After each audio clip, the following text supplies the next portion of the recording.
So, welcome back to another episode of our exciting adventure making Jack 4.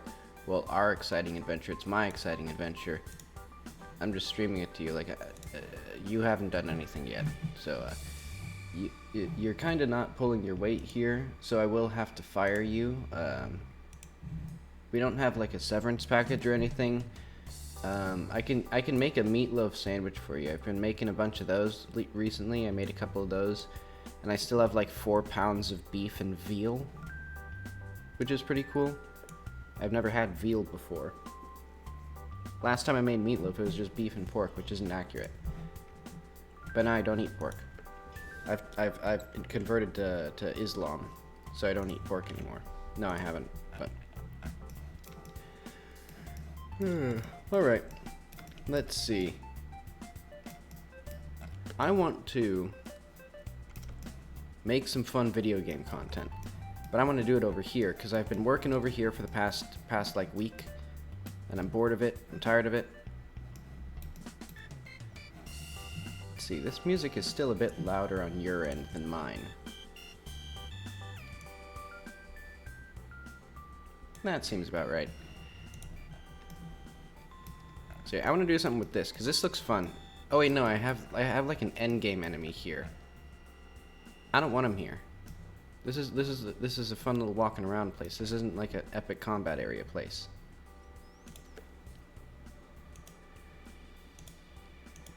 Oh wait, no. I'm getting sidetracked. We have schedules for this. So, Friday. Yes, what I need to do is to make a pause menu, and instead of the tree, I'll be doing some other area. Alright. So yeah, this seems like it's a pretty obvious feature that I've been missing for a while. So for a pause menu, first we need save and quit.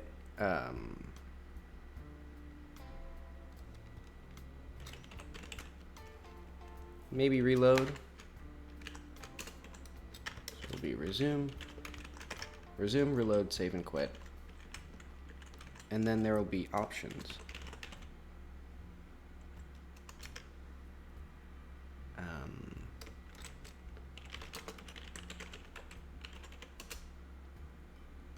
Camera sensitivity.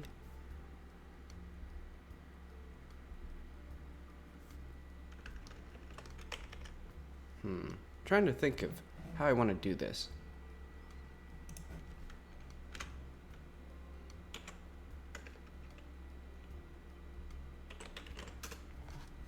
I'll do an epic UI mockout. A wireframe, as they call it, even though it's not really wired or wireframed.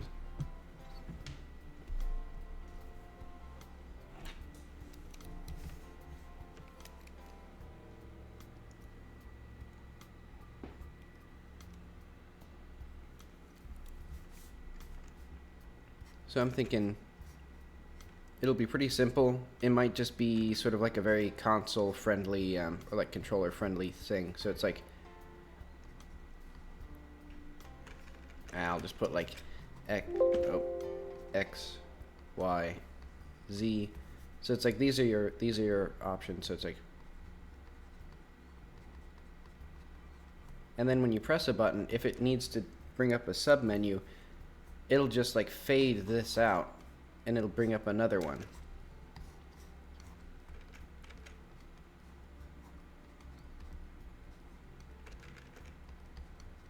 This is the Y sub menu, so it'll be Y2 and Y. And then when you press another button, it'll fade this one out as well. And it'll do something or other. And I think I can do this by just having like a gray background. So it'll be like imagine, if you will,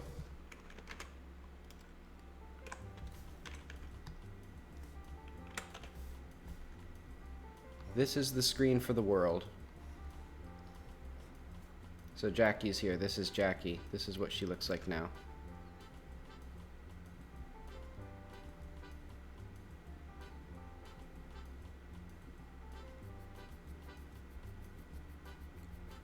and then there's like a pane of like partially opaque black that's above it. And then on top of that, you can have like menus on top of it, and then you can have faded menus that are just like they're just moved below it. So that way I don't have to do anything like intelligent. I can just shift them around. So yeah, I think that's a pretty. I think I've already sort of cracked the code on this. So let's get into it. I need to create a control. And for simplicity's sake, I'm going to save it as a separate scene and then open that so I don't have to worry about accidentally looking at looking at Jackie. I mean, that'd be terrible.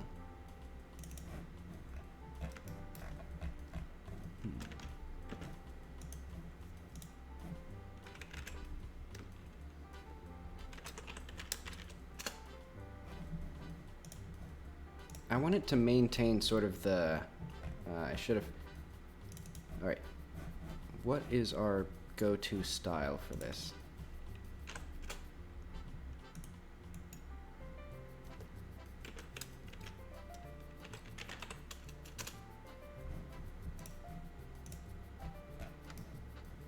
I guess it'll be like this, and then just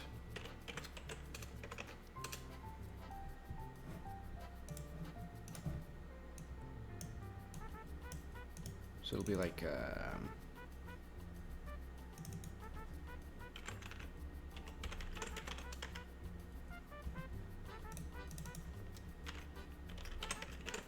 I've never done any sort of like Z ordering, so I'm gonna have to figure this out. Let's just put label.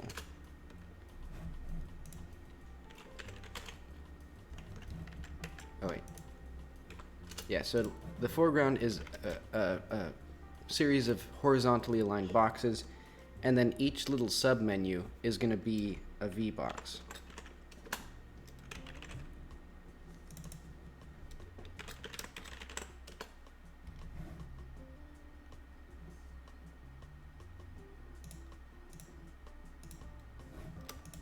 And they'll all have the same minimum size of like,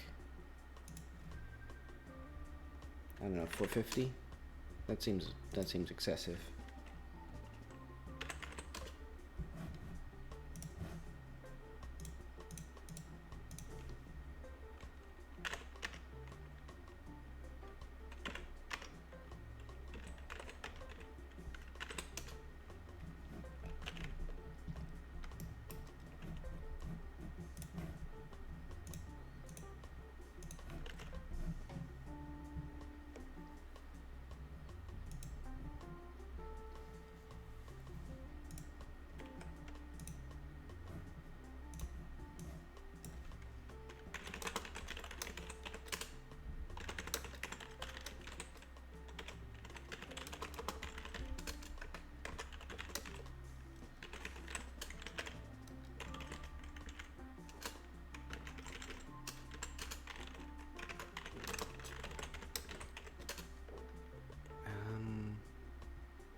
I'm sort of doing what I usually do and just kind of going at this in a scattershot way.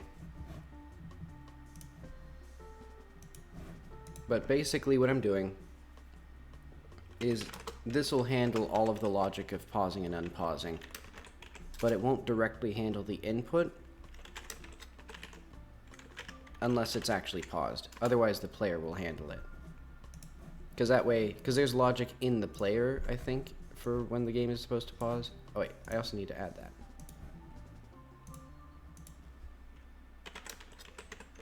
Let's just make it pause.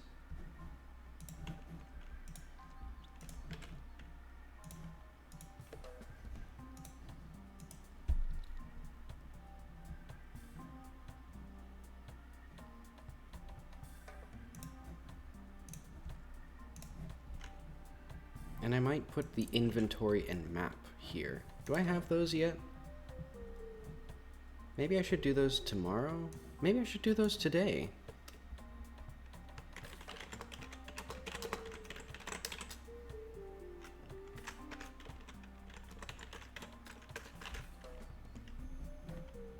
I mean, I guess now I don't need a reason to disable them, so maybe just the test map.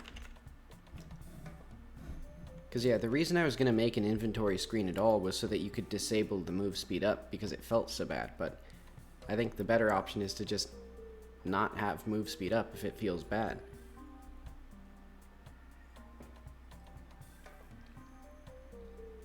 I'll probably make it so that once I linearize upgrades on Monday, I'll just have more upgrades, so that way the player can, like, because now it'll actually, like, it'll only increase by a fixed increment, but I still want you to get up to ridiculous levels, so I'll just let you keep getting more and more of them.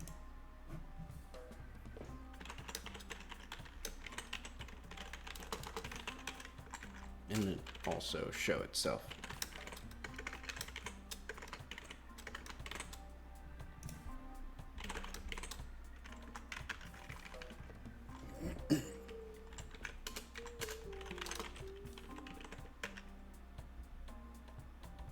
Thinking about this, I don't actually need this at all here, because there's already a if not global dot can pause. So if global can pause, no. Oh no, so if event dot is action pressed pause if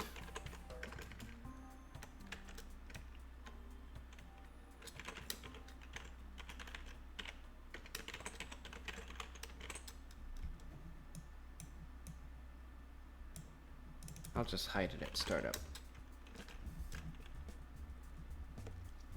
It won't deal with any of that. So if the tree is paused, we'll just unpause, because you can always unpause.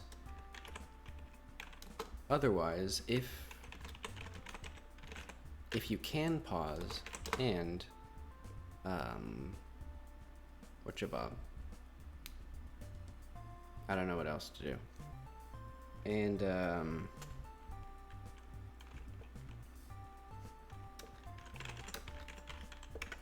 wait, I don't need anything else, because we know that it's unpaused here. There. And I'll also have signals.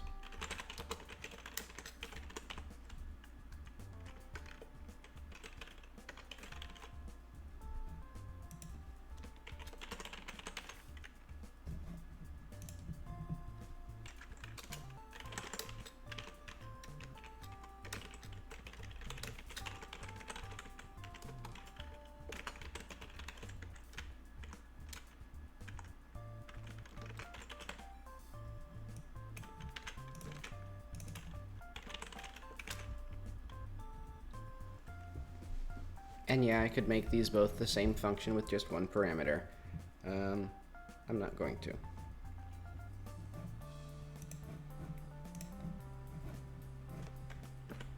Let's see if that works. So currently it should do nothing other than just, like, darken the screen.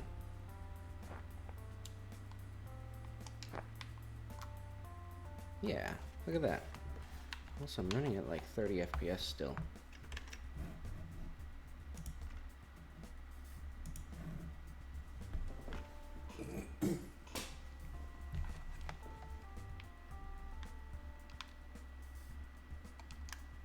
Oh, I should have saved before I did that, because I wanted to be over there. But okay. We can see that it darkens the screen and the game pauses. So that's doing what we want. It might actually be a bit too much.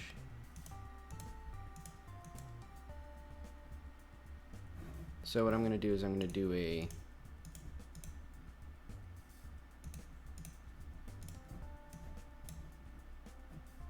slightly like less opacity there, because it kind of hurts to look at.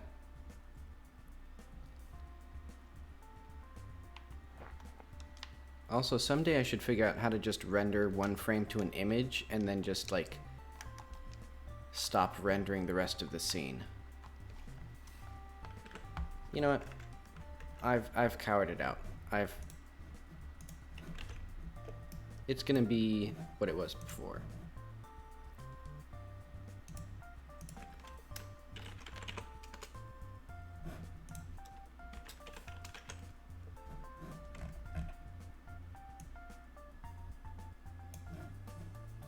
High quality content. Oh, right. Okay, it was looking different because I wasn't using the right thing.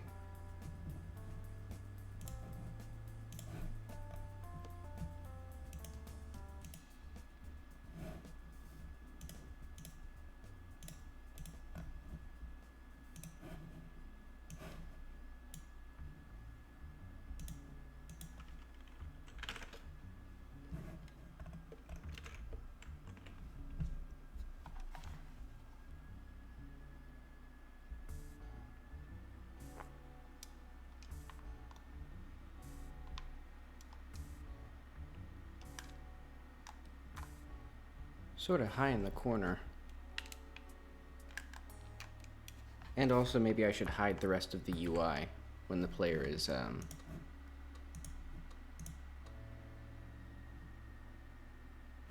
doing whatever they're doing. Pausing the game. I'll figure that out later. First thing we need.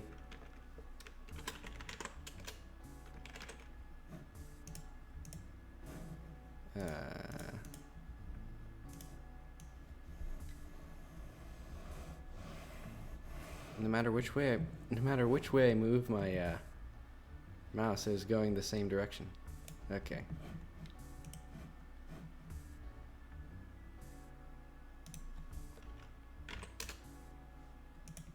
Let's make this 200. No, let's make it 150. Because I want this further down. Like there.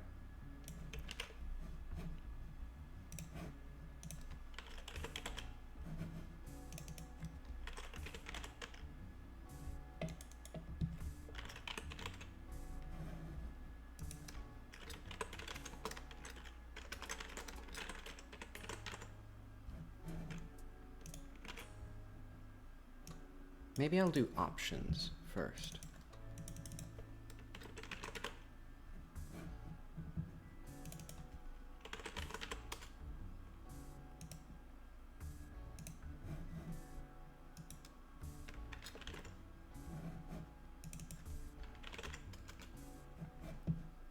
I'll even go so far and quit. My goodness.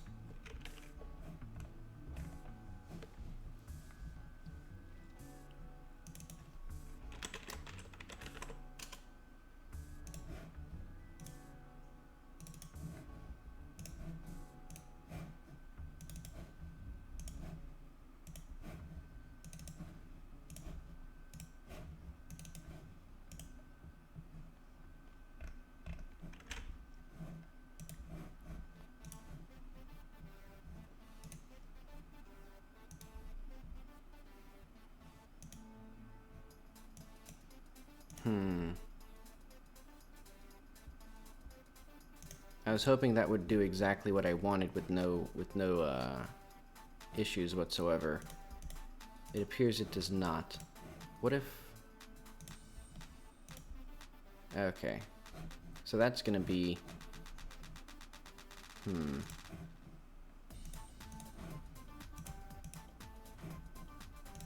Maybe what I need...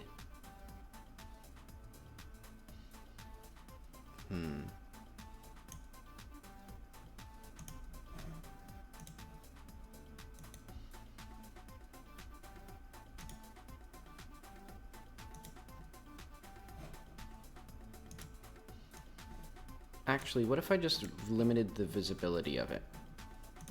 Like I just did like that.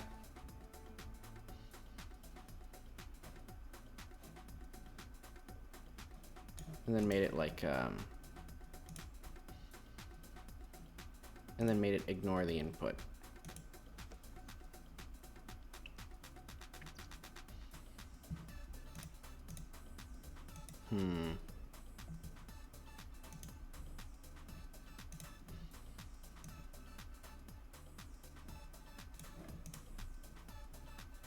Yeah, I'm thinking this may have been a poor design choice.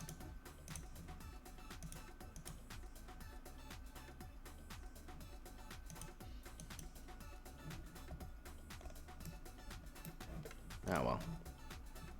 I'll figure it out when I'm dead.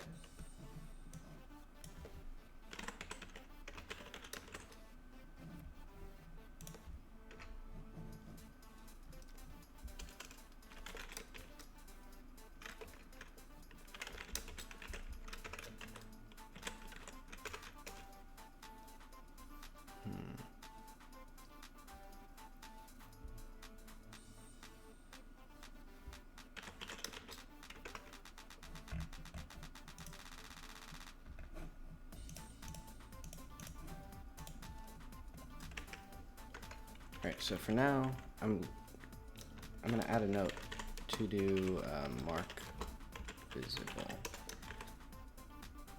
Foreground main menu, resume dot grab focus.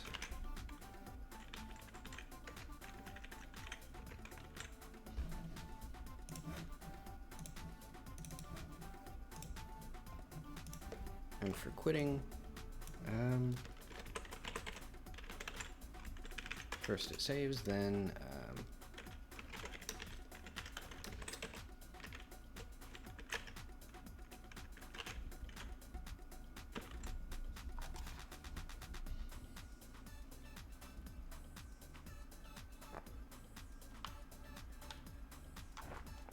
so yeah, you can't pause while in the very important wardrobe functionality.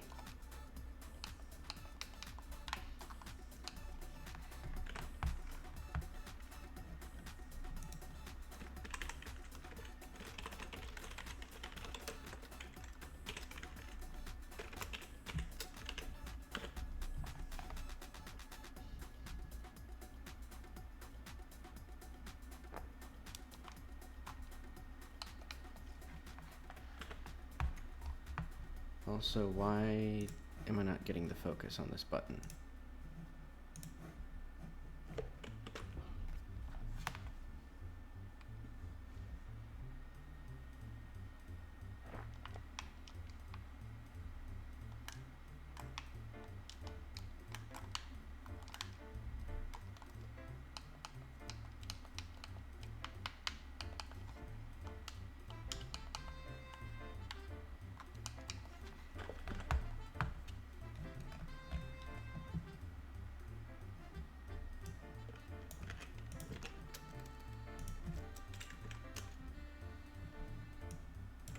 Also, I need this to be done correctly.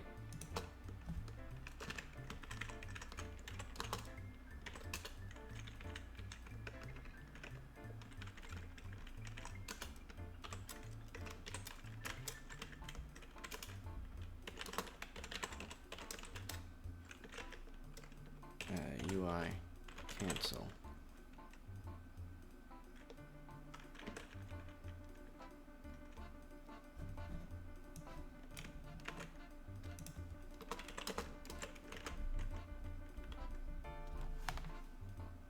Because I wasn't able to press B and get out of it, so I'm gonna, I think it might be UI back actually. No, that works.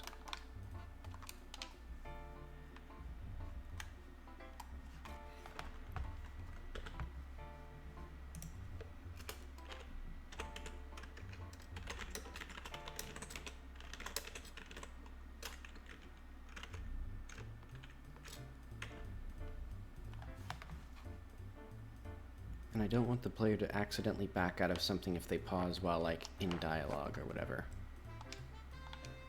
Okay, that's... I really like how it just, doesn't work.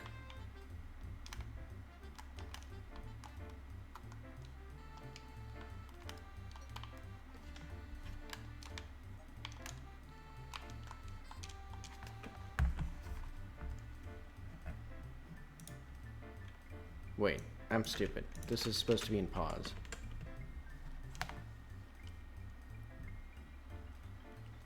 That explains that.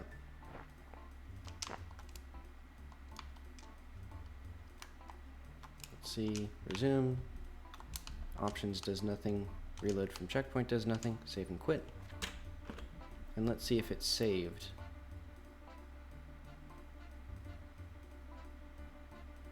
It does allow you to easily cheese things because it saves your position, but I don't care.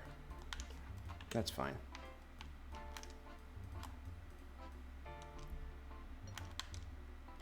It does mean, you know, hopefully players won't feel compelled to use that as like the optimal strategy of like constantly saving and quitting and then relaunching the game, because that would be really annoying for them.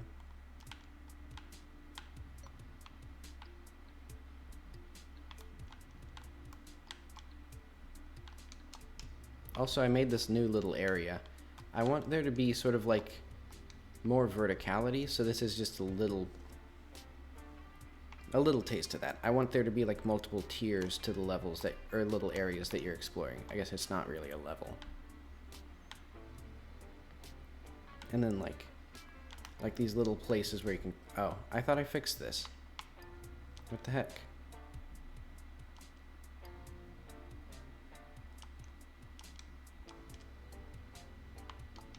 Yeah, seriously, I thought I fixed that. Why? Huh? It's very weird.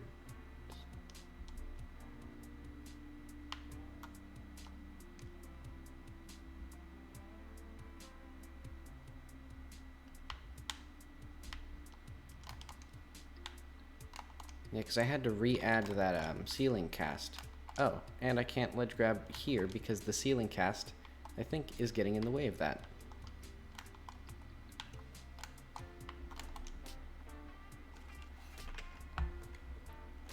Well, that's cool. I have managed to make it not do, or failed to make it not do what I don't want it to do, and also made it not do what I do want it to do.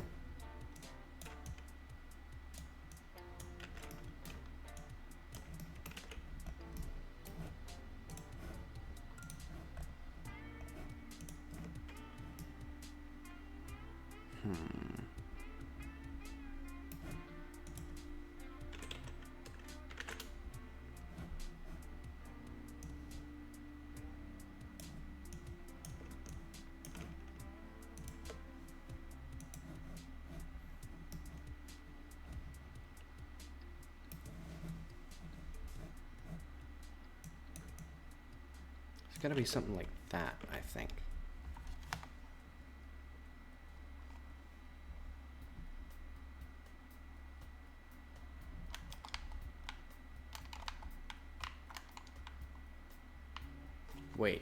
Wait a second.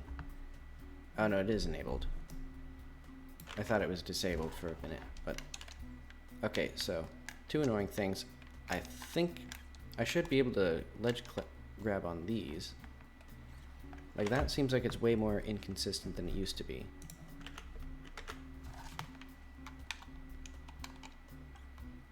Also, I need to slightly decrease the...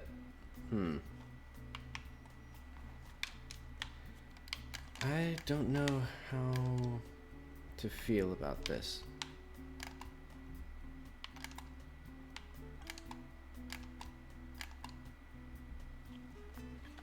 This doesn't feel right.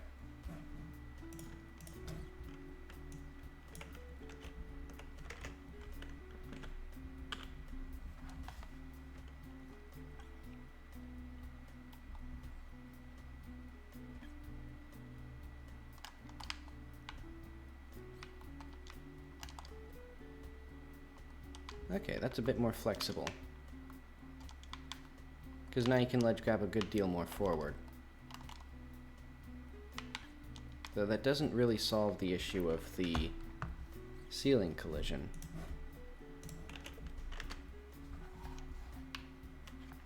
Wait, hang on. Where is that time ledge leave. This needs to be like 0.1. It's actually kind of hard to get off a ledge. Yeah, now it feels a bit better.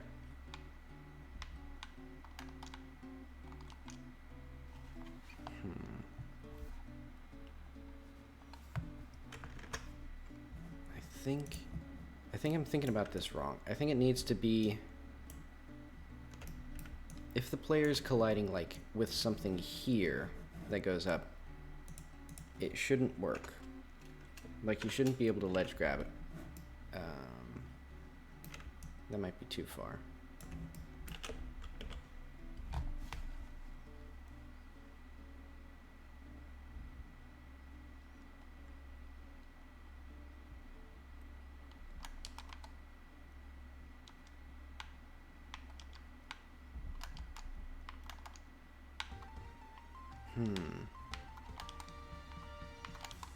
Yeah, so now it's a bit too aggressive.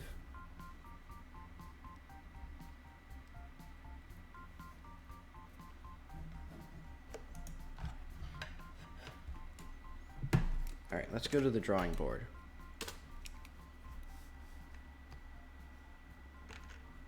So this is good. This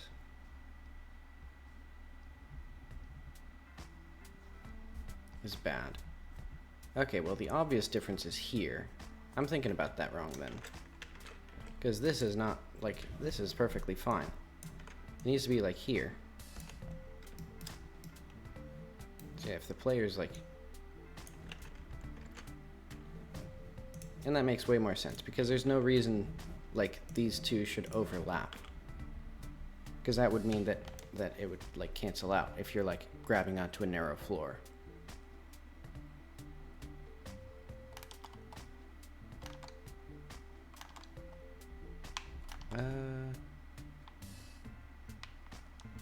This is still kind of uneven.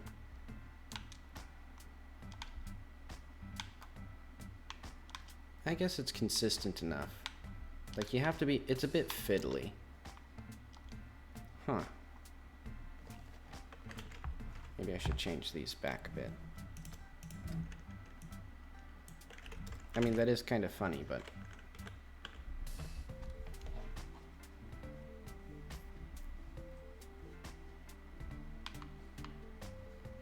Also, I probably should have considered to make moving platforms, because they just don't work at all.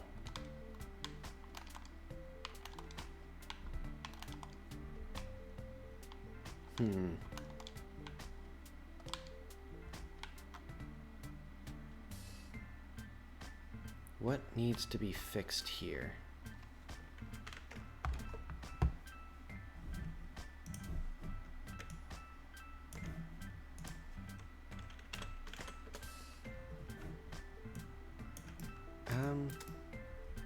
Well, I mean, in normal collision, you shouldn't be interacting with any of this at all, because it's only after you get into it, like after you've ledge grabbed, that it snaps the player to a new position, and that position is intersecting with the wall.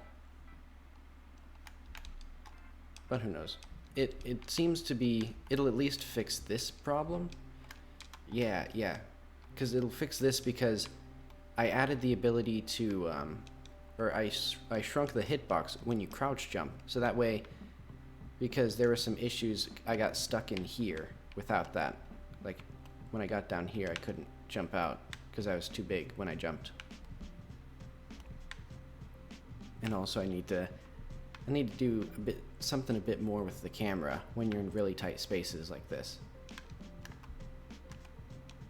And it still doesn't work.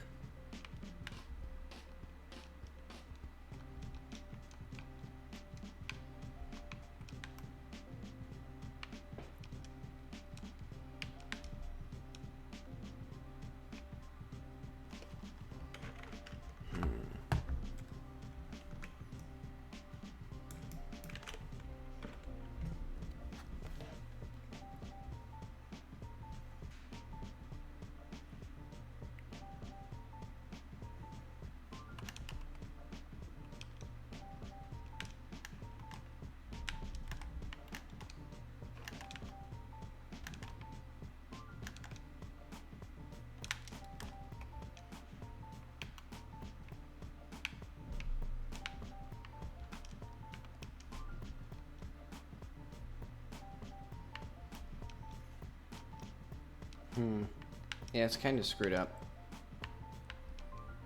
Also, why can I just collide my entire head here?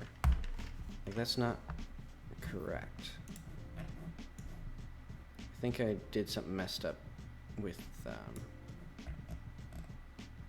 when I update the state now. Okay, I think it's because I'm not resetting this when I should be.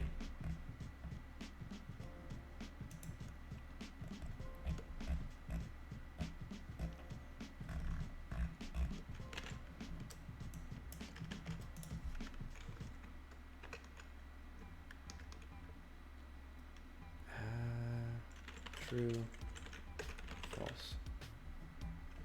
So yeah, by default that should still be set to true. I just need to figure out when exactly to not set it.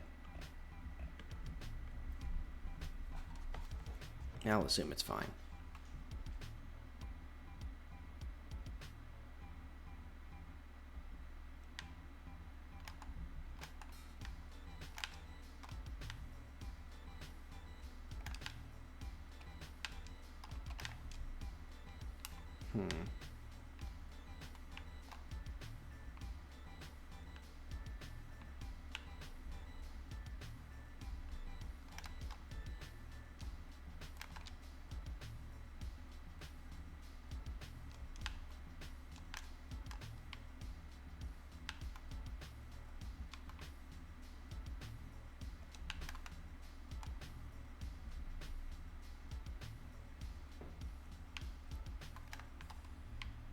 Yeah, because basically I want to make sure that the player can't accidentally get stuck in little narrow places. I really sort of lost the plot on making the pause menu, didn't I? Yeah, and I think, okay, so you can sort of get up here. You just have to make sure not to ledge grab.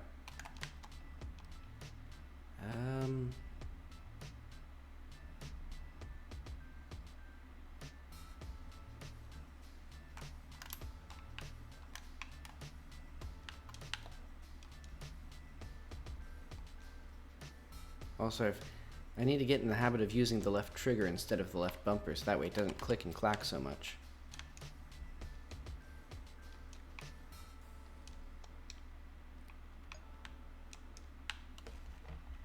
Okay, so that's fine.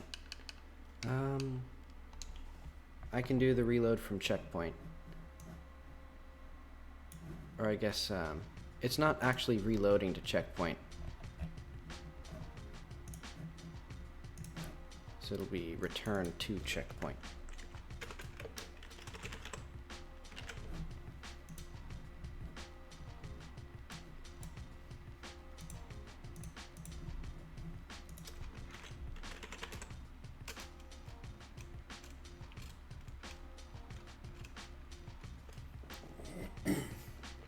Wait. Yeah, it'll be player responds.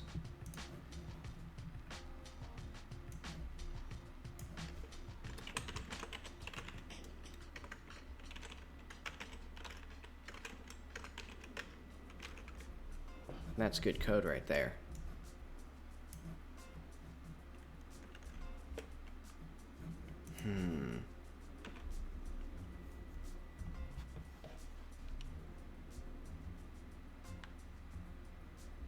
I guess this is fine.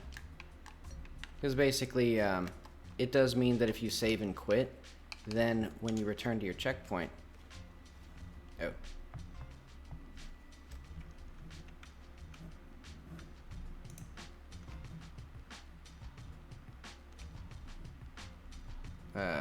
Where's player set?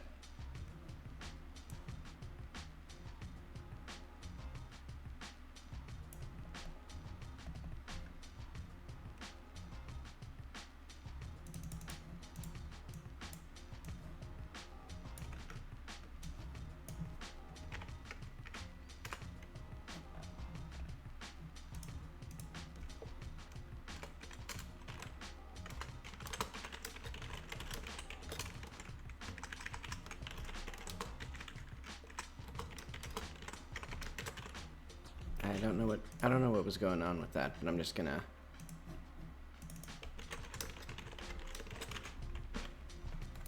I think the player got retrieved, and then the game was reloaded, and that reloaded the scene and broke it, I think.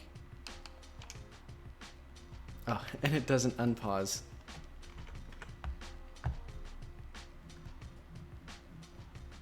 On reload pressed.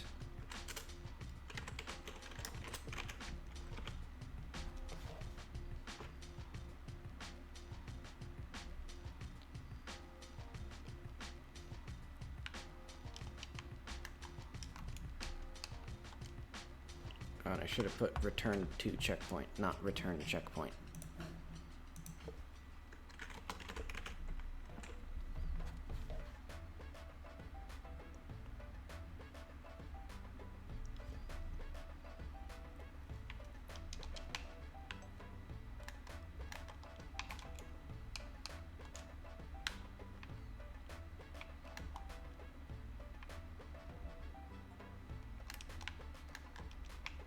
Alright, let's do the options menu, because I'm going to cannibalize the options that I had before, or an old options menu that I had, sort of. Let's go to,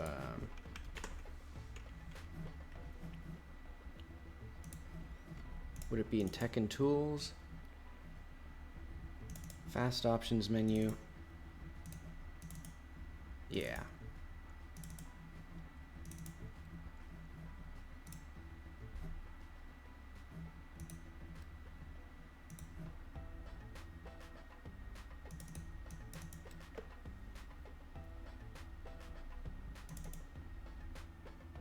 Plugin init.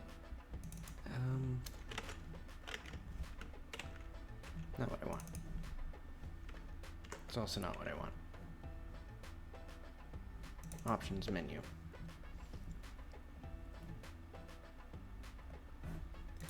I'll just throw it in here. Oh wait, I should not have my full file, whatever.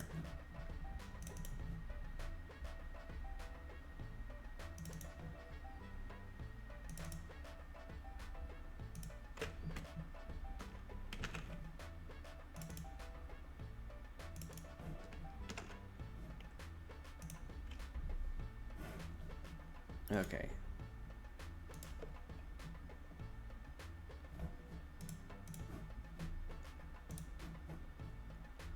Let's enable that.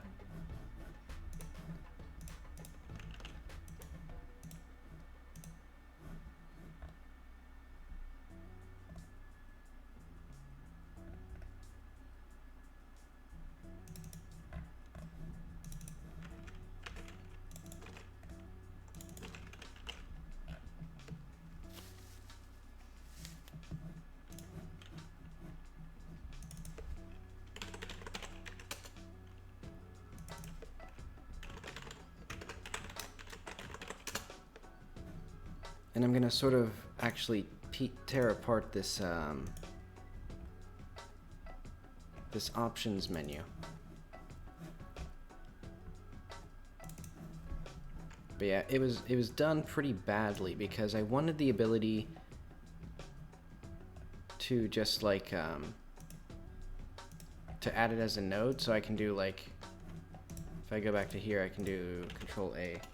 Fast options menu, and like I can add one, but this isn't the format that I'm gonna want anymore. I want it to be let's see,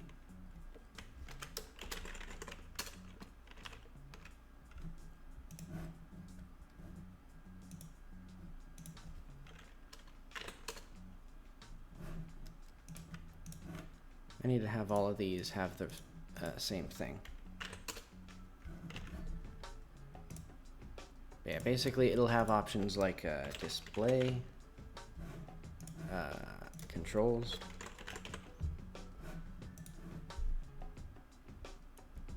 audio. Yeah, audio.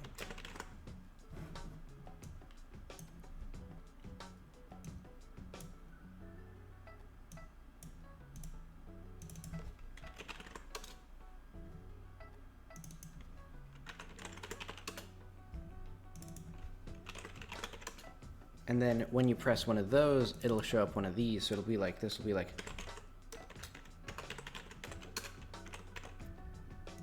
and then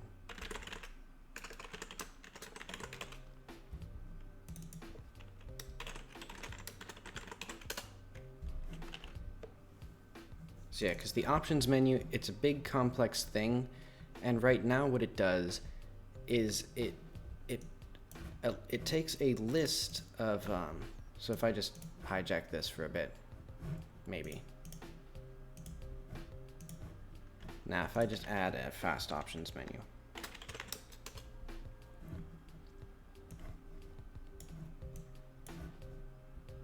Basically, it has a series of scripts that'll be like display or graphics. Let's see if I can get it working here.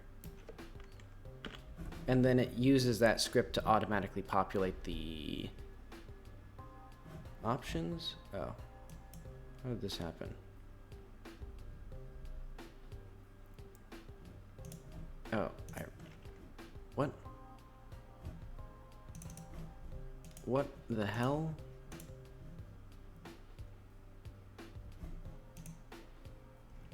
Display options.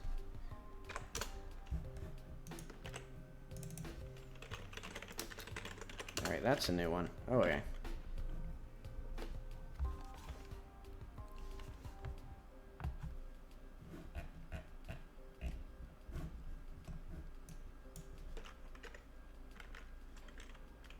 Why did I do this?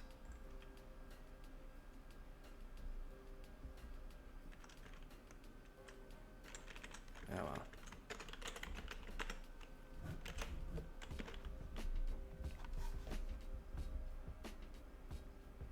So yeah, this could be basically, yeah, so it has something like this. And as you can see, it doesn't have any controller support, and two,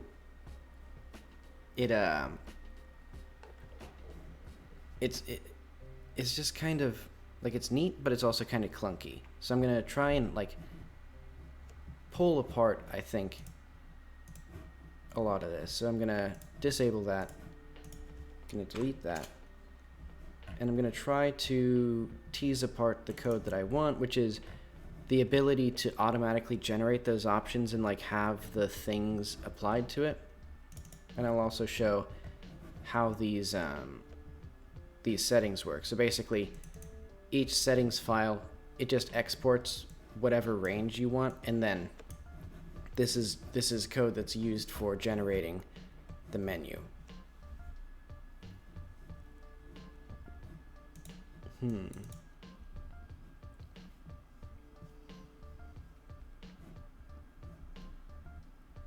Seems to be this thing. So what I'm gonna do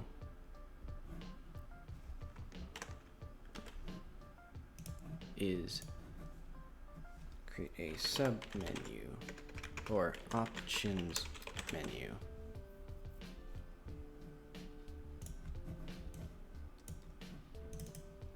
Extends control. Export script.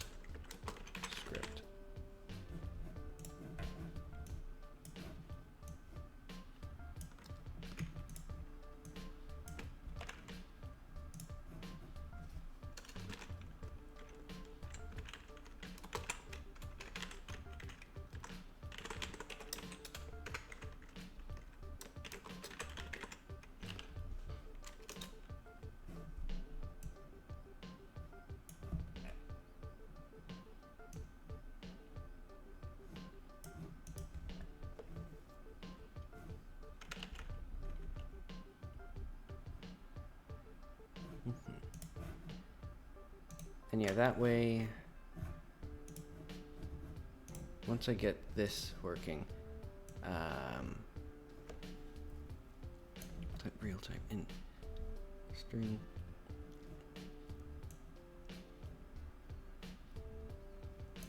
usage flags.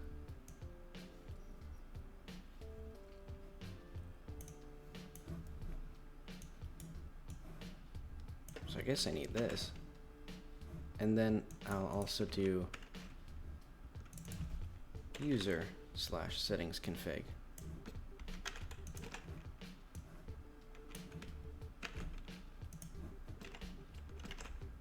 So yeah, instead of having this one big script do all of the work, I'm gonna try and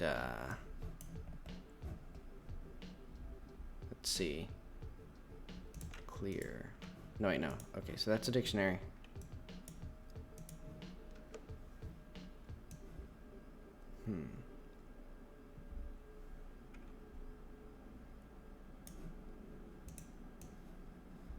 This seems to be the relevant thing.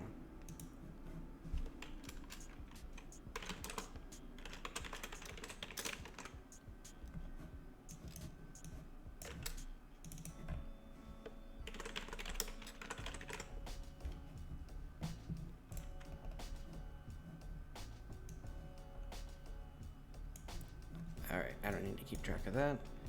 I'll keep track of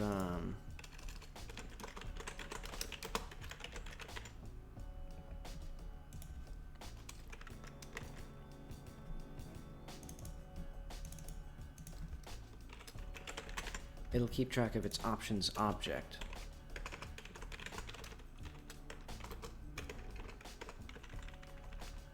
I don't need two separate things. So yeah, basically, Godot has some nice, like,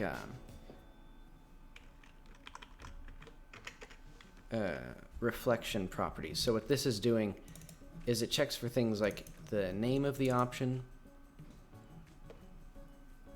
the if it has this signal UI redraw, then it'll connect to this. So let's do font on UI. And for now, that'll do nothing. Because basically, when you change, like, what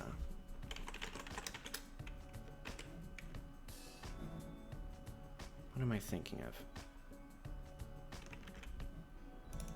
When you change, like, the font size and font color, you have to do something specific to reload the UI. So now I'm gonna build the settings.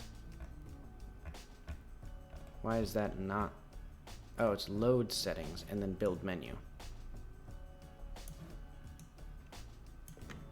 So I'm going to build this.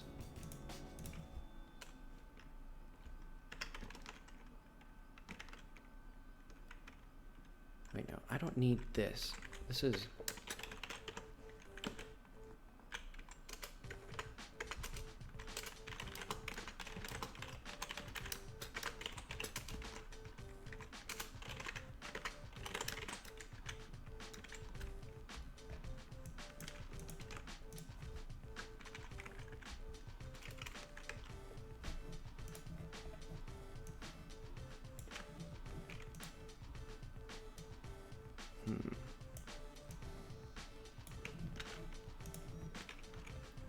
I think I don't need any of this. I don't need any of these because, let's see, for child in children, if child is controlled, remove child control.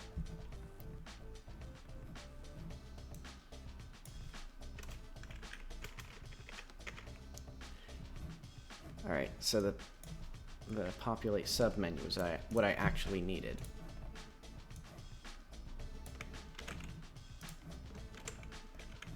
This is exhilarating. This is me uncritically copy and pasting code.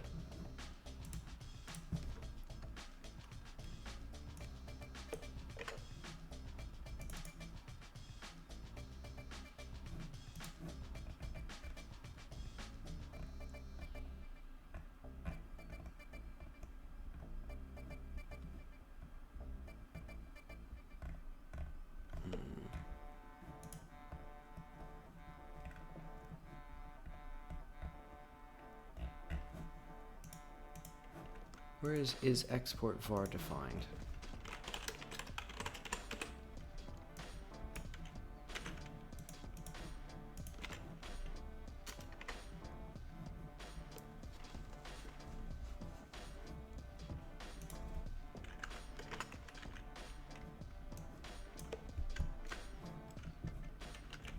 And I didn't even know how to control the spacing parameters, so I had to manually add controls to space it out properly.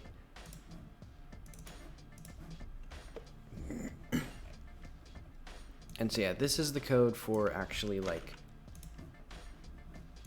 creating these widgets.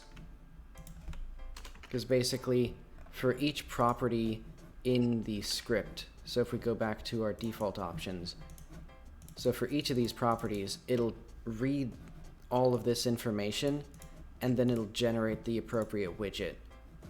Because there's a list of widgets here that are like volume and like the audio volume booleans, a color preview thing. They're pretty cool. Let's see.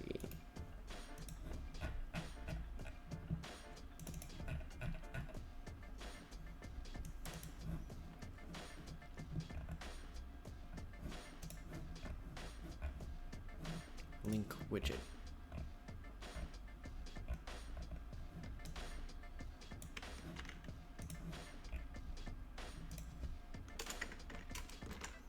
Alright, and that's where it actually sets the stuff.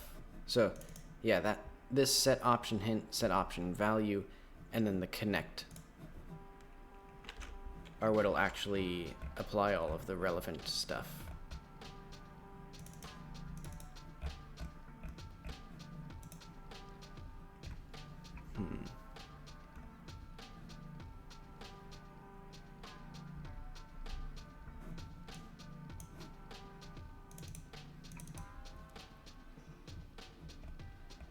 And one problem is, with these widget scenes, this type is... So if widget scenes has type, I'm going to use the proper notation if type in widget scenes. Yeah, otherwise it does this, which is sort of a... I forget how I was doing the audio widgets. Okay, so it's this stuff.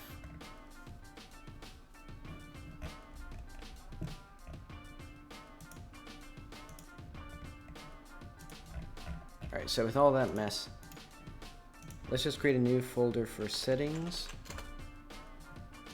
I guess in management.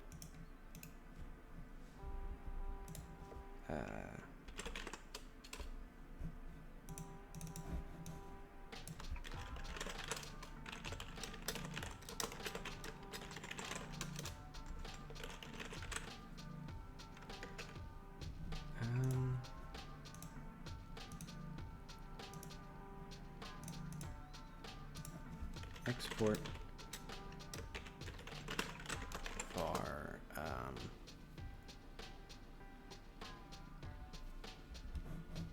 what are our audio channels? Master.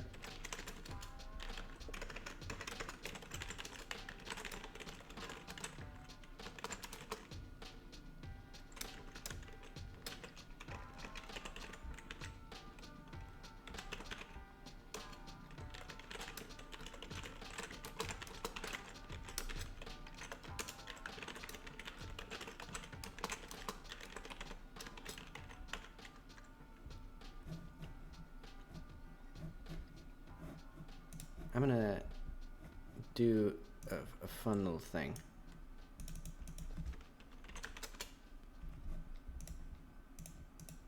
I don't think these two channels should be controlled by the player. That'd be too confusing. So it'll just be the SFX.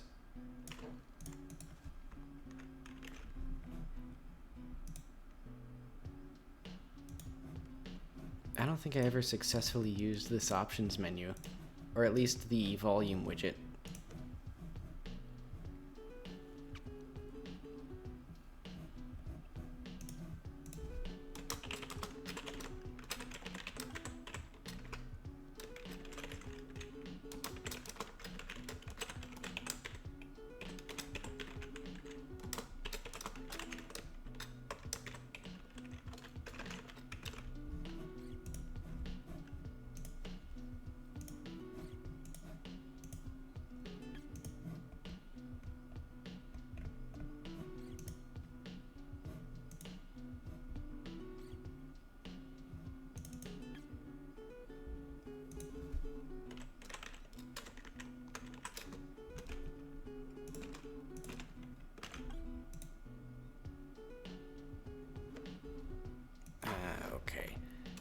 it doesn't like me doing that.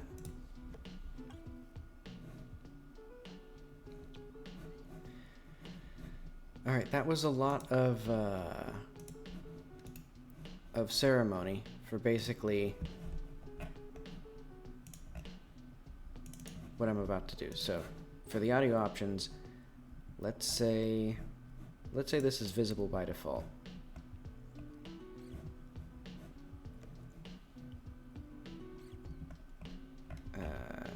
Settings, audio.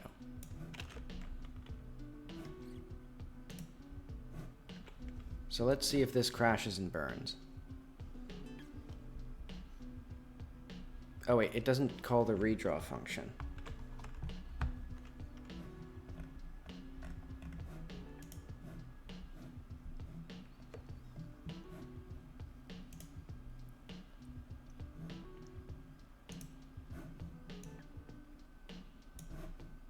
Let's just do it. Let's just call it ourselves for now.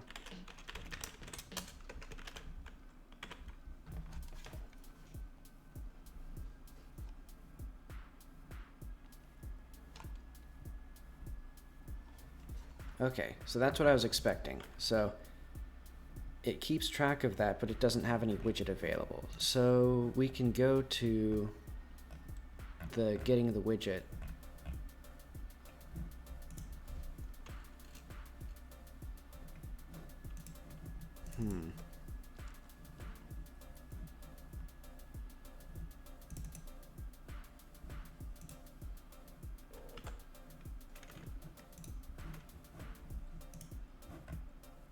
I need to get the property list.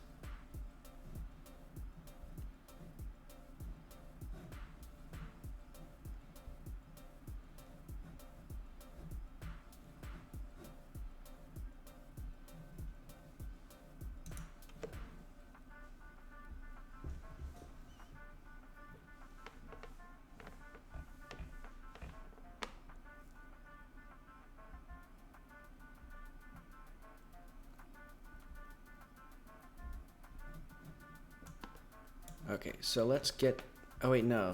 The class, there's not yet any way to get a script's class name string easily. To fetch that value, you need to dig deeply into the hidden project settings setting.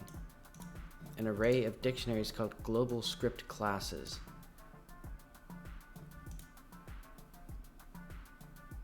That's idiotic.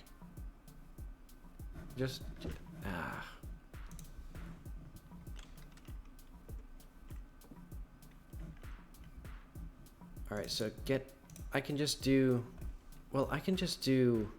something better than this. So, else, var property equals, options.get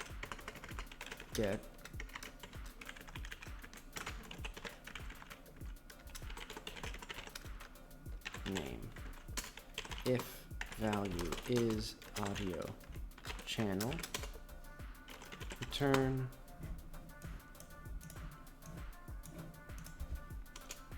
const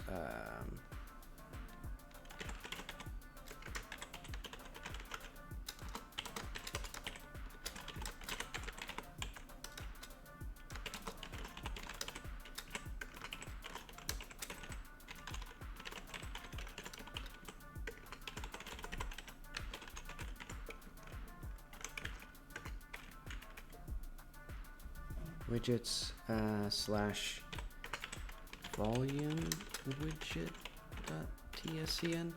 And if this doesn't work, I might just change it to a floating point value and then just have it so that it like sets something. So it'll be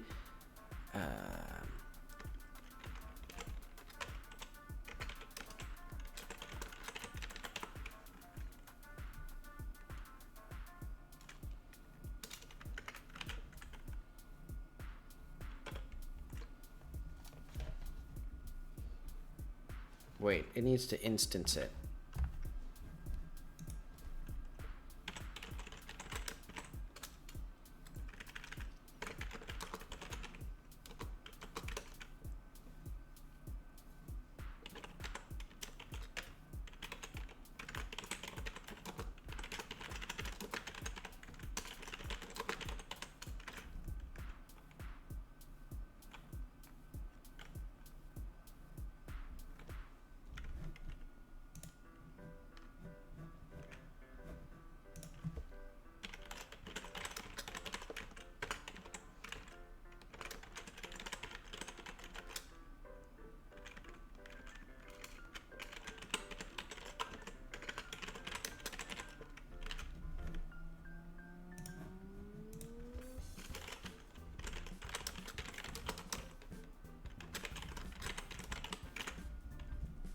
So basically, I'm going to generalize it a bit more. So this resource name is in all resources, and now it's going to check that instead.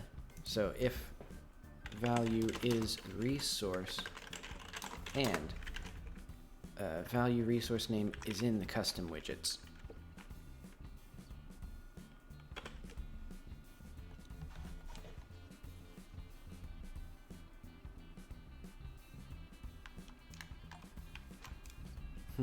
No widget available. Resource.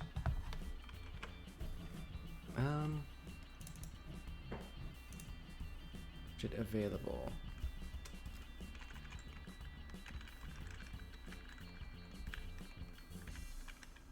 Name type options. Get property dot name.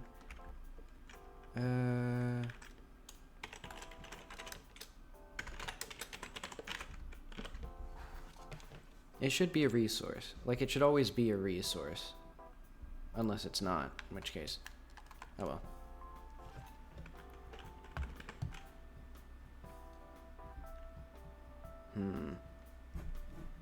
I'm updating the wrong thing. Okay.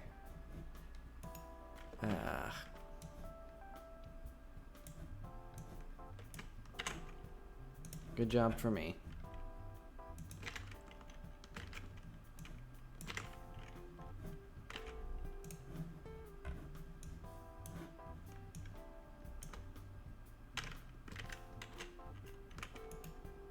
Alright, that's gonna go away.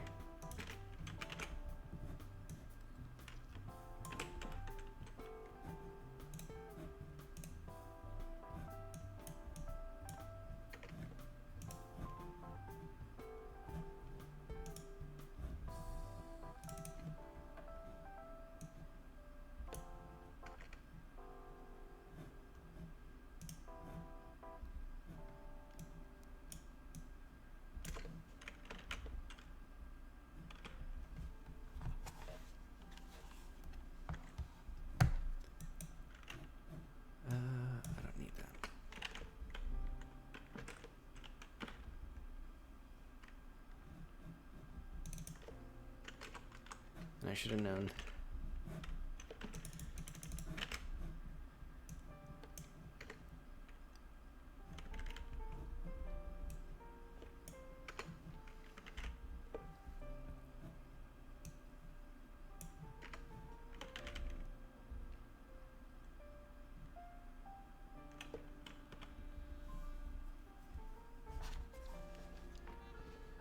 All right, this could actually work. Yeah, look at that. I can set these, and it adds the text, which I guess is fine. Why? Oh, okay. So I'll have to figure out a way to make it so that you can back out of this menu. Because right now there's... Okay, but that's okay.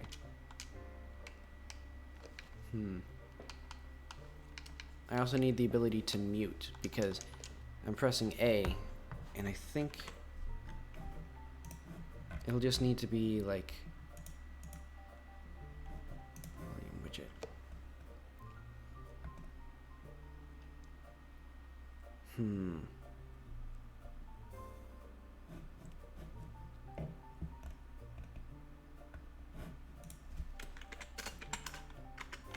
Function input event if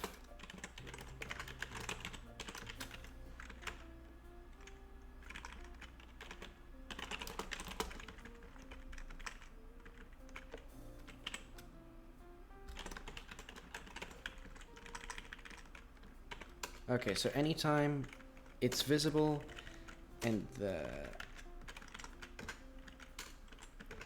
user has pressed A and H slider dot focur no, so what is it?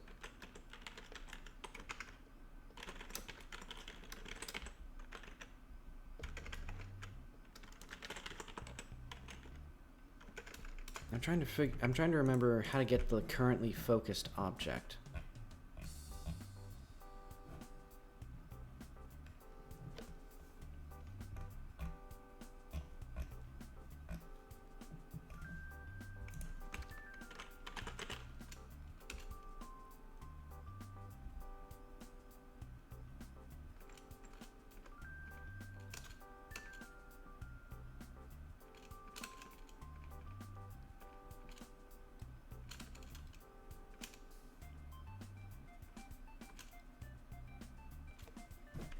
Okay, has focus? If the current... Okay, so if... and... H slider... focus...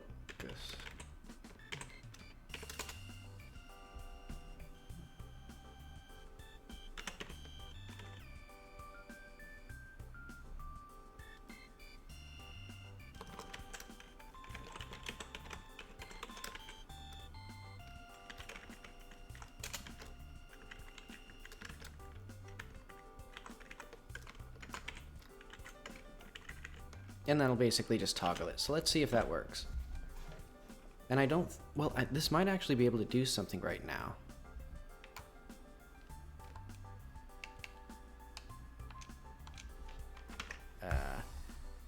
Oh, I have to press.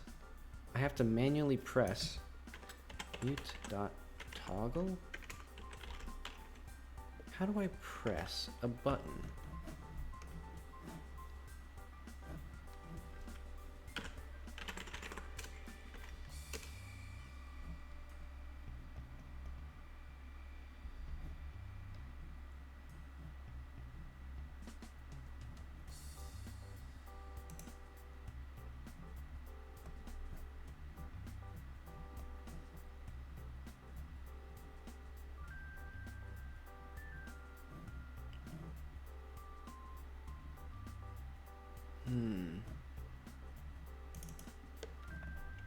Can I just set pressed?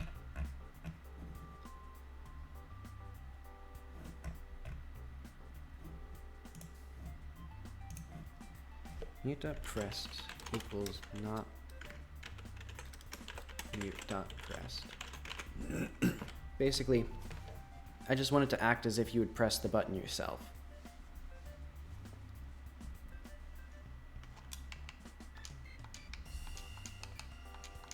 Alrighty. So now you can play with the audio. It is sort of janky. I think I'm gonna make the options. These ones are all gonna have a wider thing. Min size, it'll be like 350. No, it'll be 325. Maybe 375.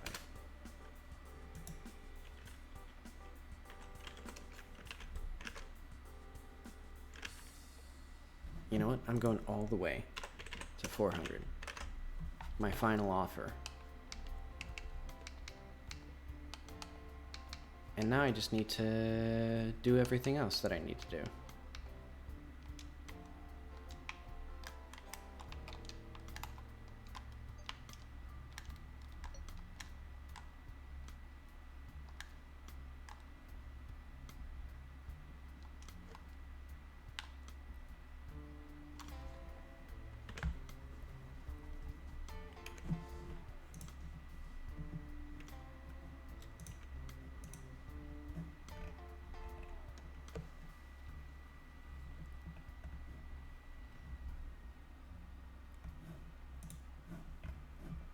Oh wait, it might be...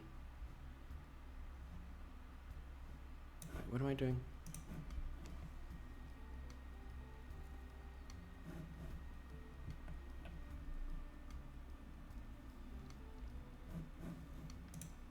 I don't know how the old options menu saved its,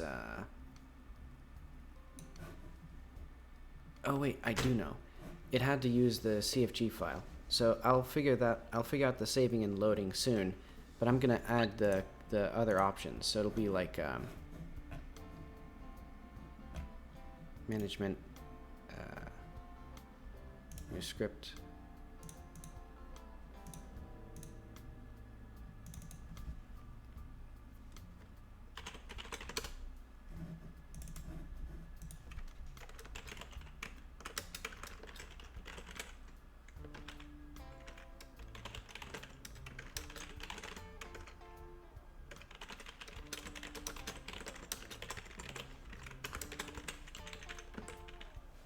Yes, I think this one's gonna have to be a node because I need to, like, maybe not.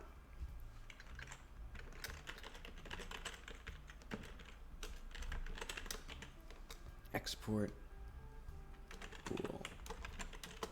Wait, I have the default one, so I'm gonna use that actually.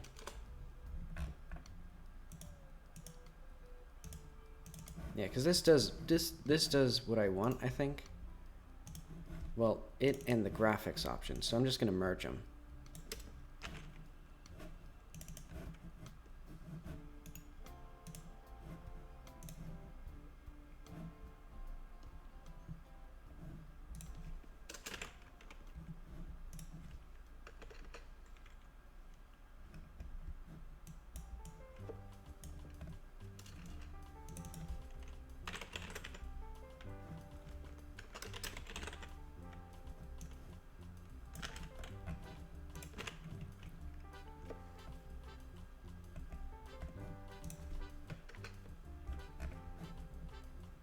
I guess full screen.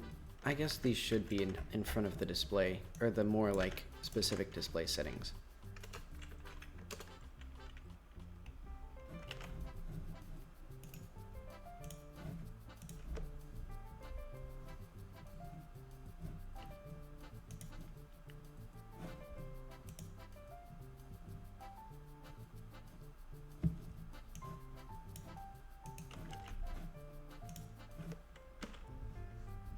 So they should actually properly update things. So I'm gonna, wait, why is the audio? Oh wait, right, because I'm doing the redraw manually. I'm gonna do the redraw without showing, because you have to redraw it every time anyway. Or I don't know what I'm thinking. You have to...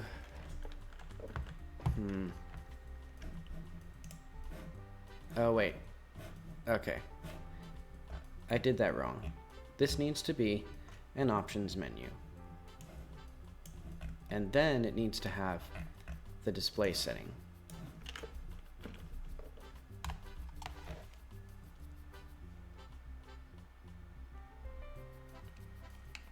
Yeah, and see, now I can set the full screen, and I can set VSync on and off, and I can make the text real big. It's kind of clunky to do that, but... And then I can change the color. Wow, that is not good to use there.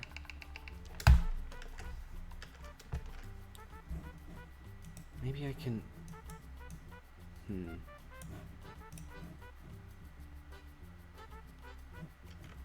So yeah, there's that color widget.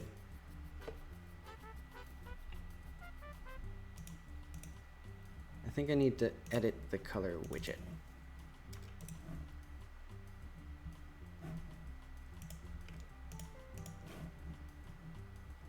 What is our step? It'll be 0.1 instead.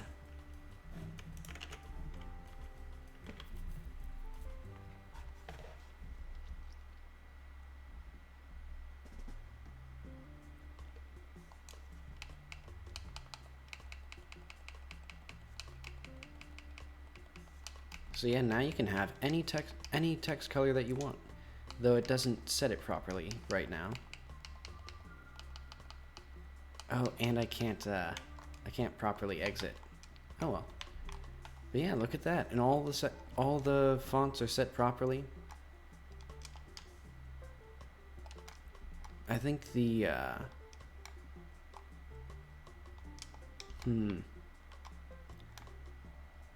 I know. I'm gonna ask this guy for his code to make sure the dialogue works right.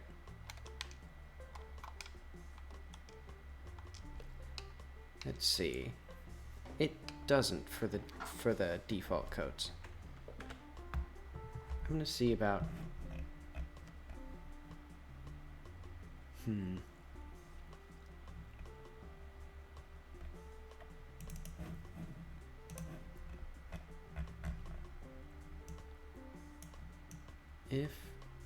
So it'll be like, I don't know, get theme default font dot color. I don't know how to do that. They'll just not be a speaker color.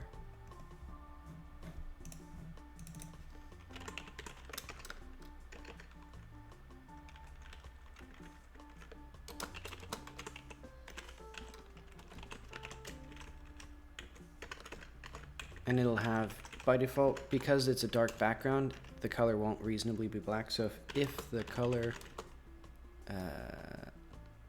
not equal to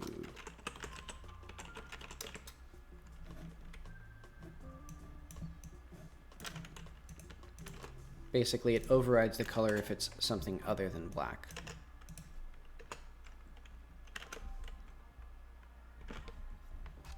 That doesn't prevent the user from setting the default font color to black, but it does yeah,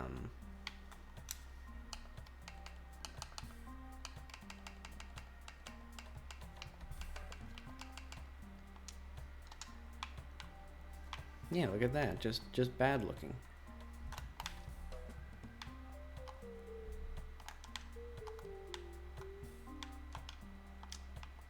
Yeah, and look at that.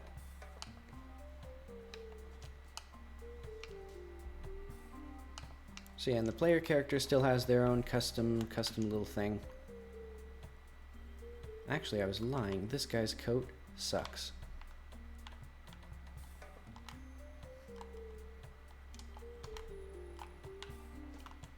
Yeah, look at that. So now I'm gonna do display, which should be interesting. Or no, I'm gonna do whatever I'm gonna do. Also, this doesn't actually need to extend the resource type, but I guess that's fine, maybe.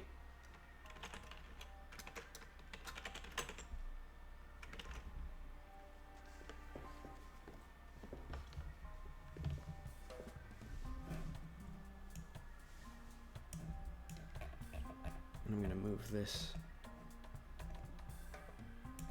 into here since I'm not even using this mostly.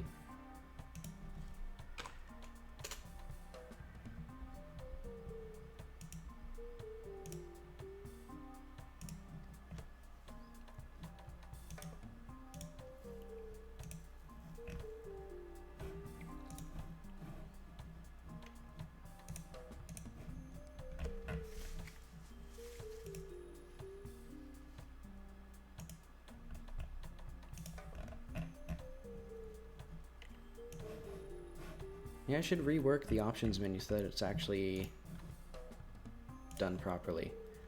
But controls, and I think this one does have to be a node because I have to get the player and set things on them. For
and then set SNS get SNS.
End of statement var, got identifier.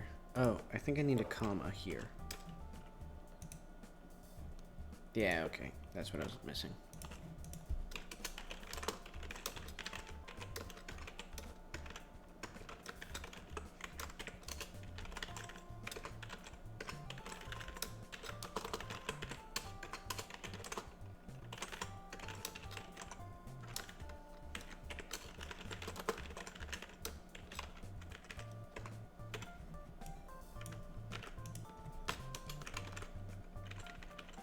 And then I'll do y.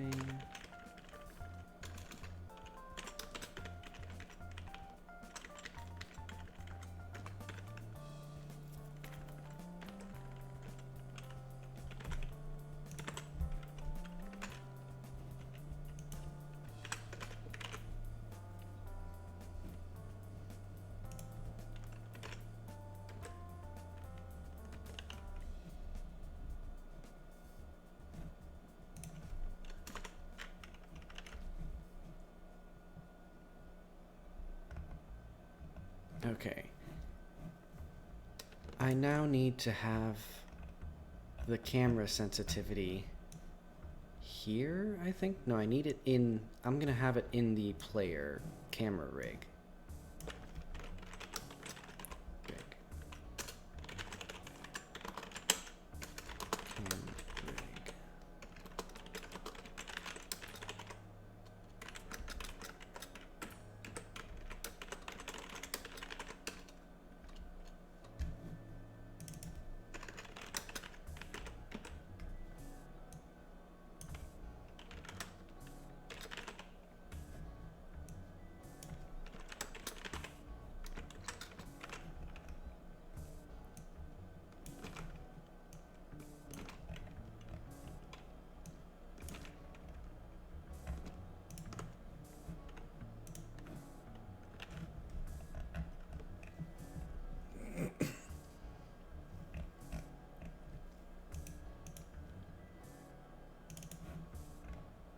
And then this should have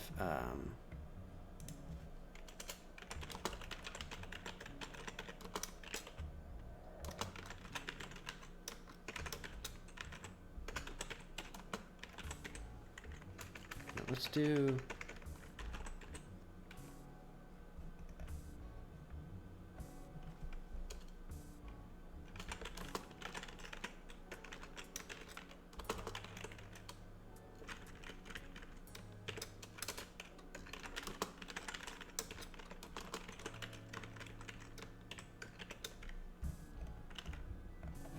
and for now, or immediately, I'm not going to do anything with that. I'm just going to now go back to our options. Let's close these.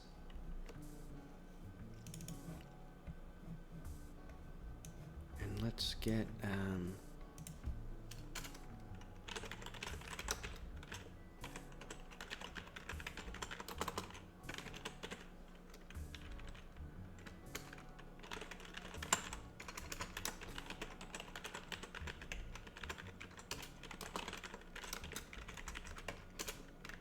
and because sometimes you need to get the value when it's before the actual player is loaded, it's going to do this, and then else.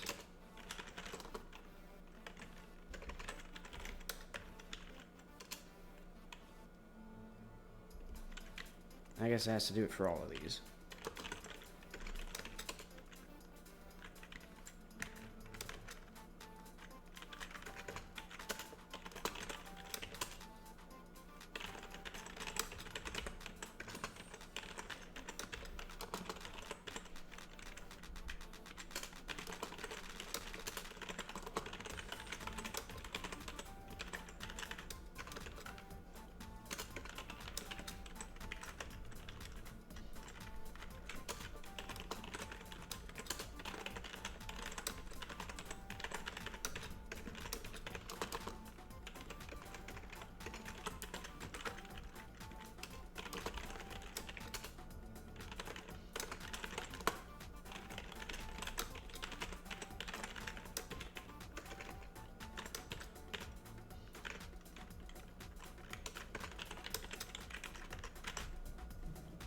Okay. And it should go to like 0.1 or something. No, from 0.1 to 1.2 to 4 maybe. So that way you can go from down to like 1/10 the sensitivity that it is normally up to 4 times that. That should be pretty good. And then I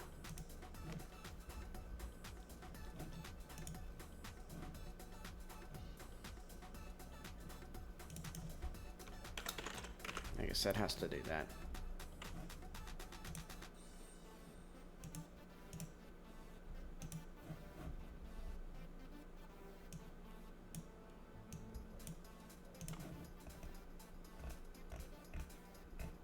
Let's get our rotation. Analog times equals analog sensitivity times sensitivity.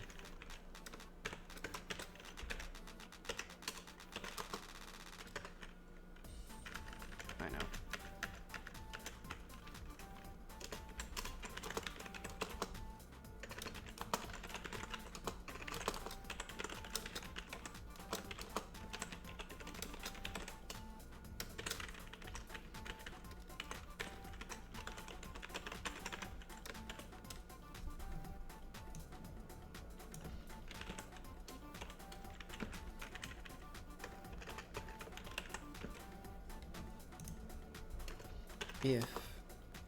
So ideally I would have separate options for the mouse aim and the controller aim sensitivity and inversion, but I don't care that much.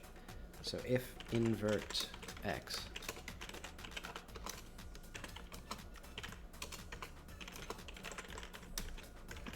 y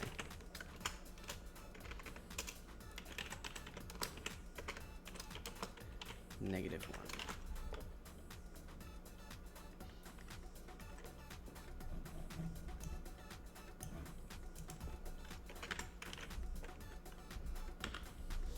Let's see how this looks. Oh, it didn't work. Oh, right, because I didn't even add it here.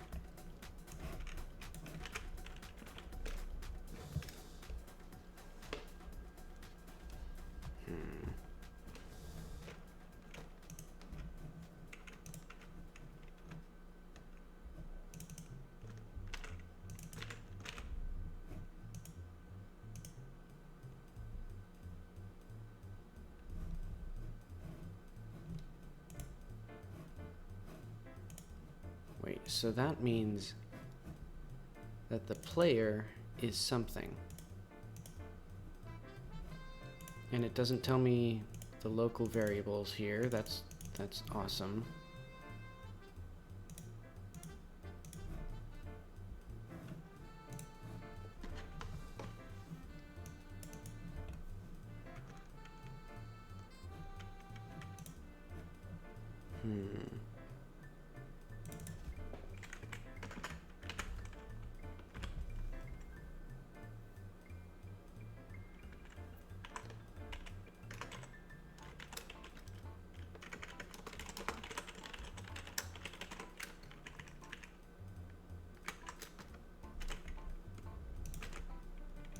Alright, I'll try just setting the whole chain.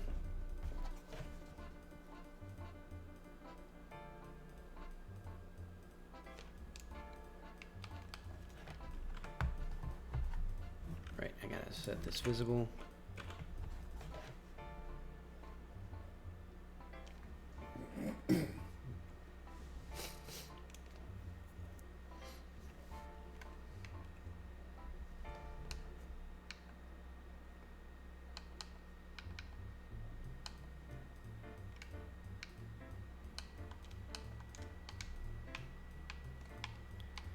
Okay, so that worked, but the sensitivity did not.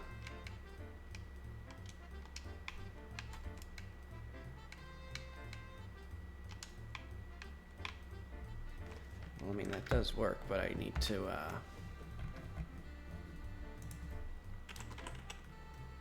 0.1 I guess maybe 2.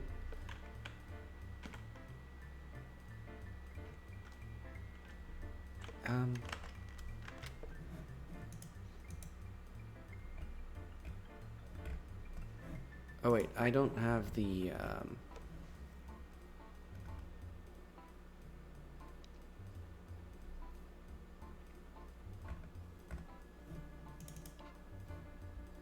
so it needs to, it adds it.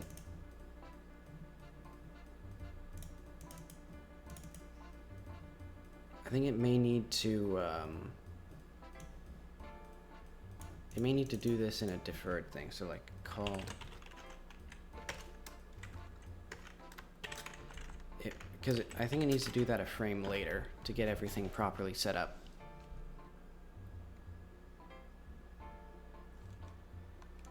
Yeah, so now camera sensitivity is set to 1. That's good. 1, 2. Let's do 4 for camera sensitivity. That feels all right. It's not bad.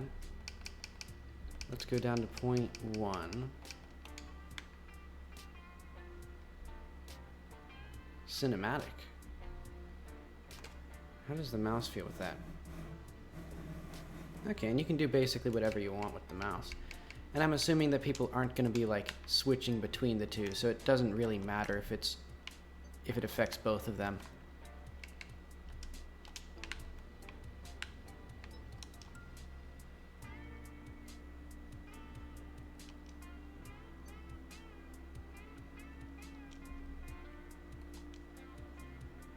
It's nostalgic playing with the inverted controls. I think this is how a lot of older 3D platformers felt. This inverted aiming, though it's not actually that convenient.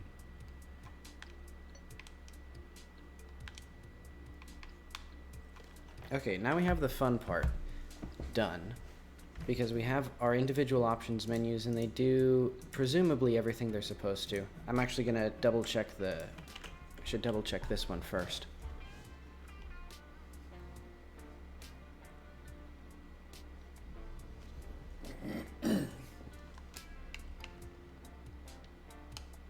Let's mute the master. It didn't work.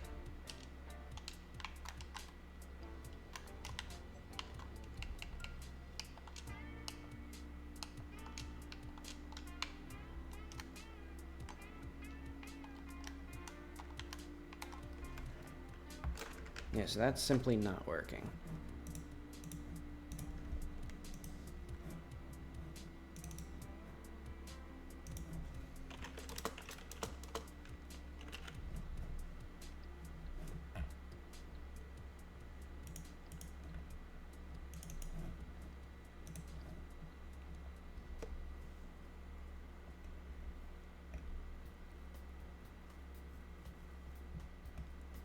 Does it set anything? Value equals val.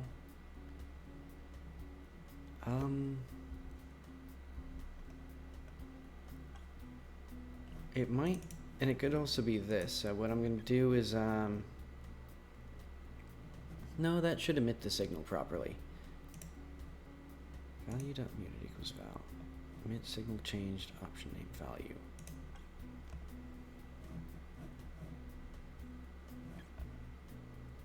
Yeah, there's a bit of a funky thing that has to go on here. I can print.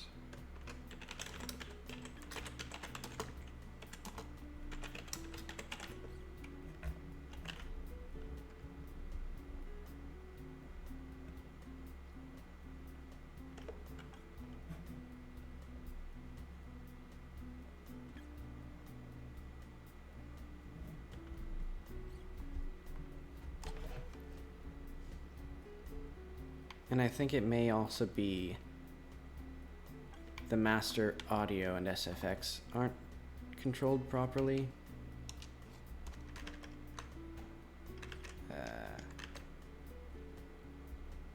Yeah, so that apply should have been changed. So that's not getting called. So now I'm going to need to go through very, I guess, deliberately and figure out where that should be called. I guess it should be here. Link widget. Set option hint.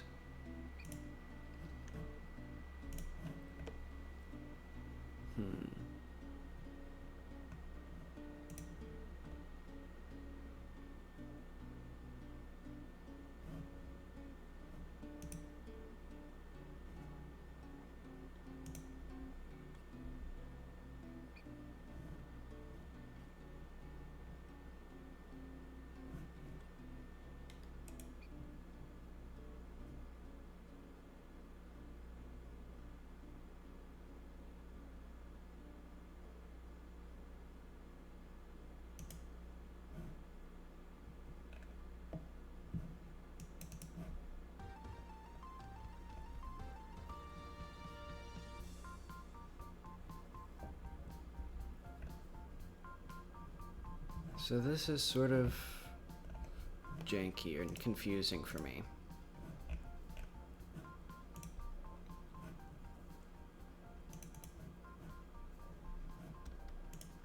Set option value. Okay, it does that.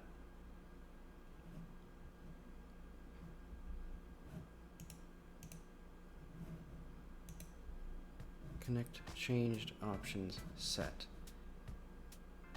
So when you set the value of a volume widget,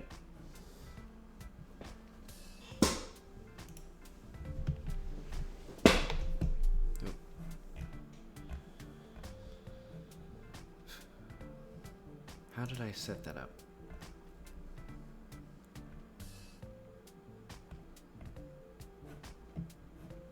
All right, let's go back in time. I'm gonna take you back to the past to play these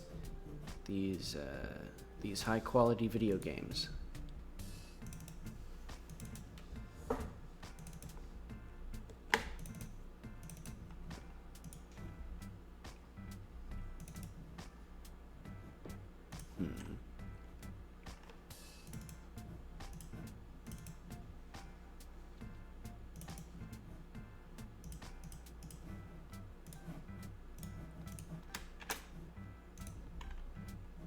So we need to go back to E.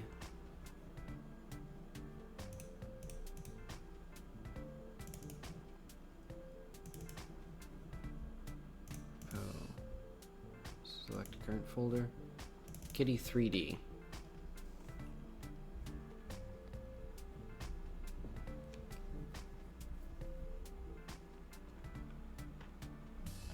And this one's janky as heck because the options menu here actually makes the editor full screen as well. Let's see. Oh, this doesn't even have options, or it doesn't in that menu. So options. What was I don't even remember what I was looking for. I was looking for audio. When did I use audio though? I swear it was in one of these.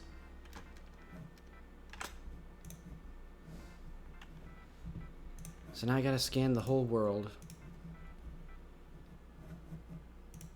Let's just go up to this folder. All right.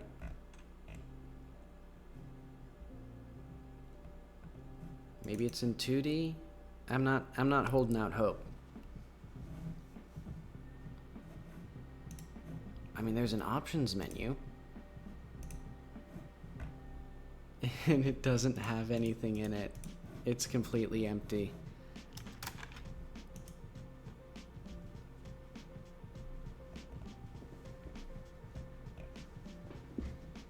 Okay, I'm starting to think I didn't actually get this figured out. I thought I had gotten it figured out at some point. I did not. Okay. Wait, I still have to have Godot open. Oh my god.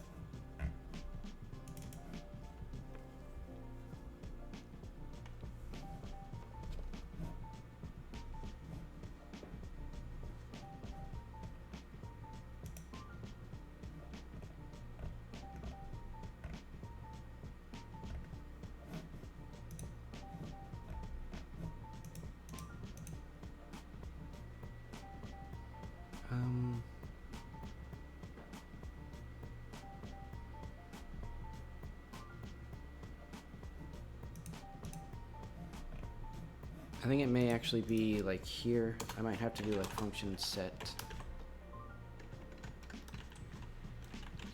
property value.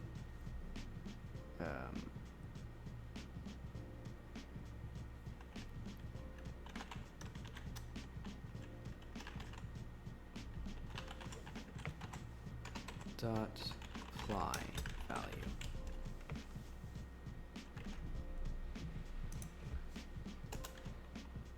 If value is audio channel.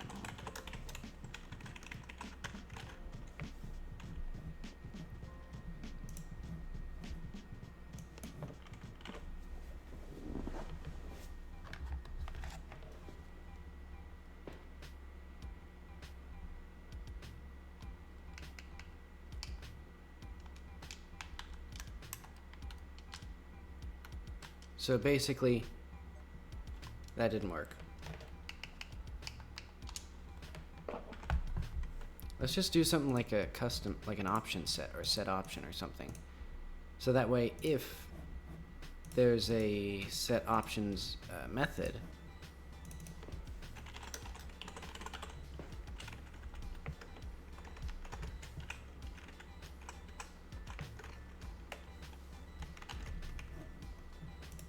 so it'll be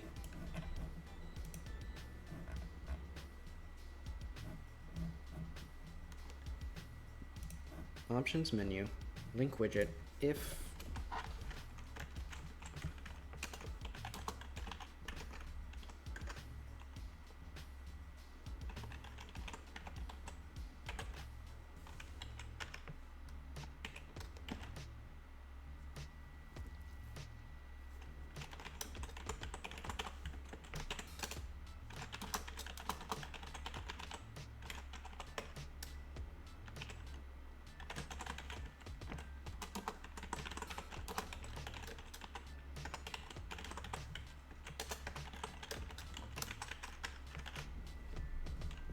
because basically I don't want to completely change the value.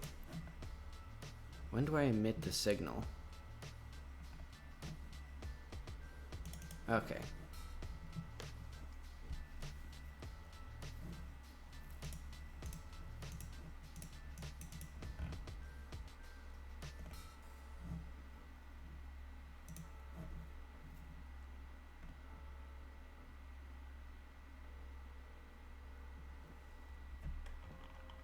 Okay, so that should work, maybe?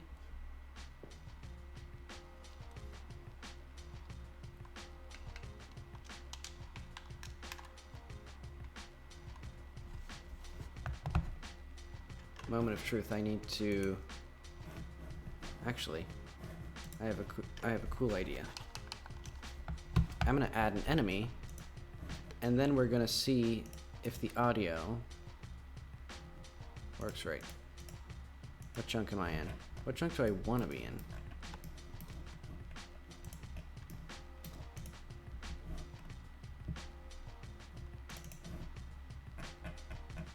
So I put all this stuff in 111.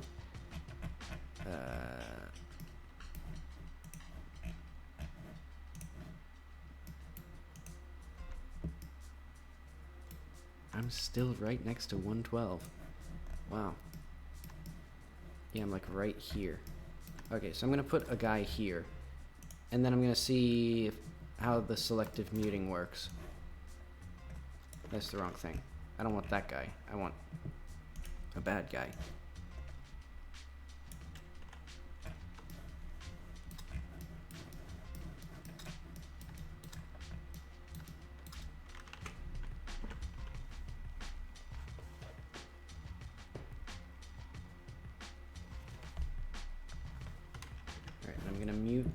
I'm gonna pause this music. Let's just see if the okay, that seems like it worked. But I'm gonna test it with selective audio.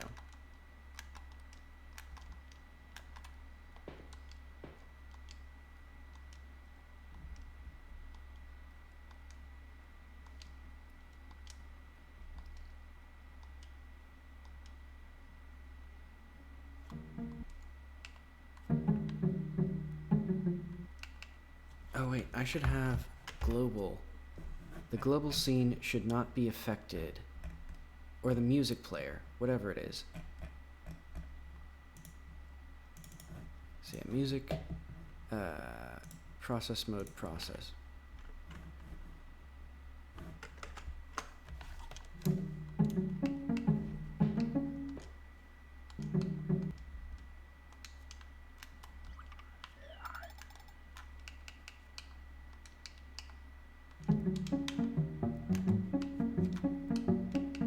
Then we'll unmute.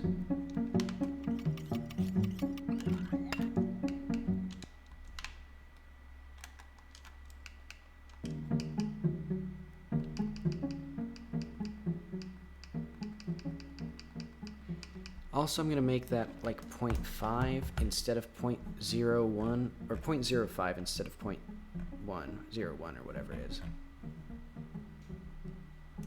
Because that's too much.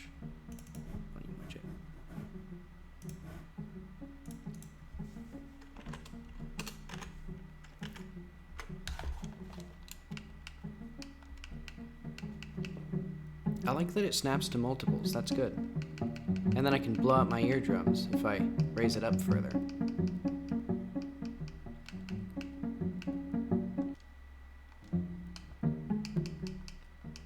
I'll turn down that for now.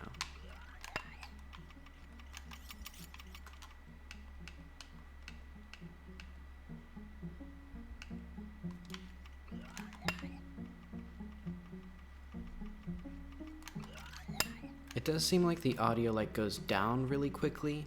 Like there's sort of an exponential thing with that.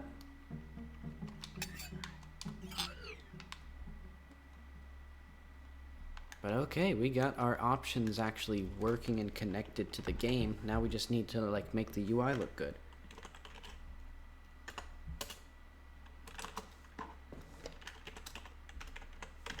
I'm gonna turn this music back on.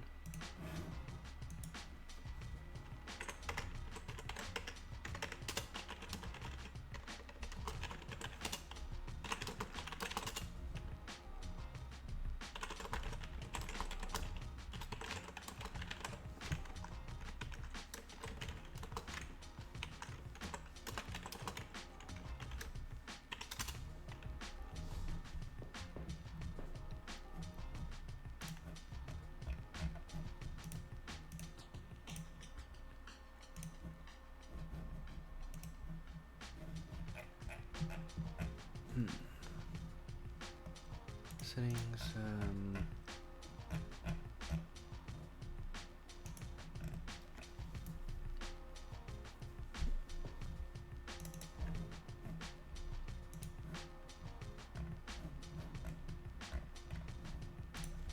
it'll be int level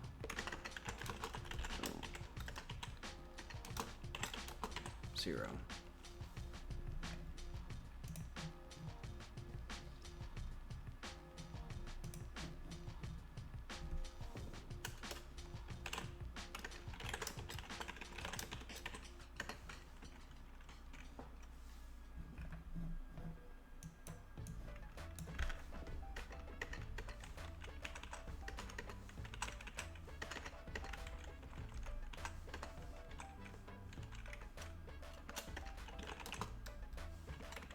And yeah, so this get input as handle didn't do anything, so I'm going to remove that. So elif,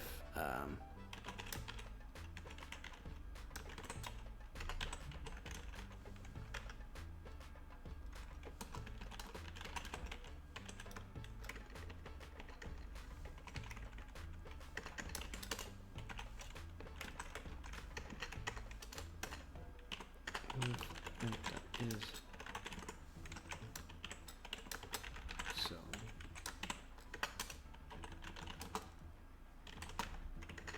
If level equals 0,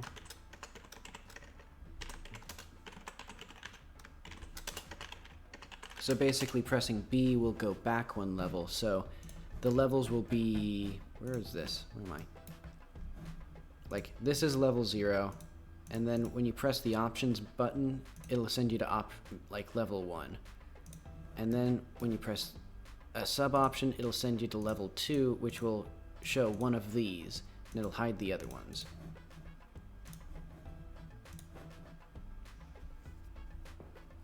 I guess I don't really need to do it like this, but so minus equals 1, draw. Let's do like set level.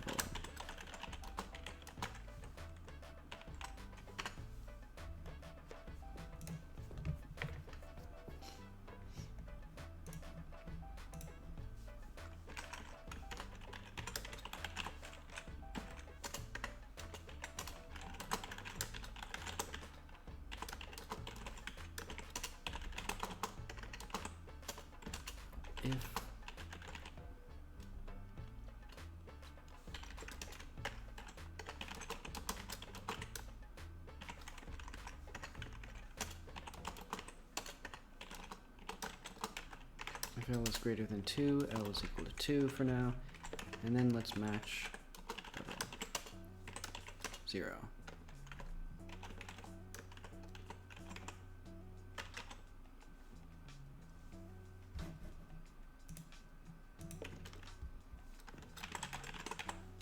I'm gonna have an options menu, or a thing to like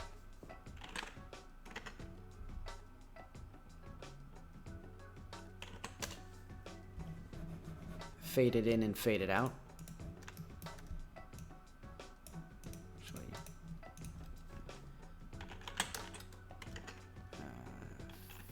fade out, and then I'll rename that other one to fade in. But what that'll do is it'll change this modulate to like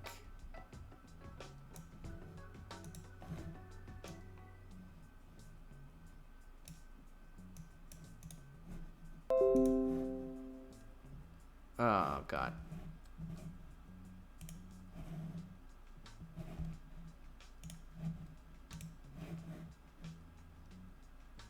Is this okay? So it says I'm still live on Twitch. I don't know what that was. Was it disconnected from the hard drive? I don't care. If it says it's fine, so it's fine.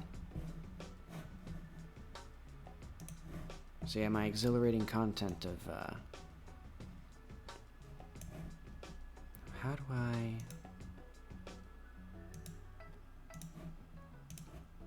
let's change it to like maybe that would I'm gonna try that. It's gonna make that much faster.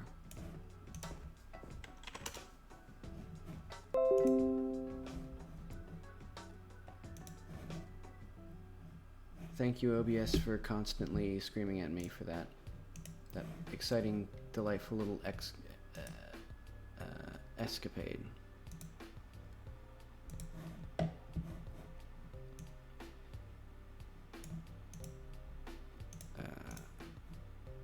Rename fade in.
Let's just duplicate this, and then I'll try to like change this, because I can like tweak this. So yeah, it'll be main menu.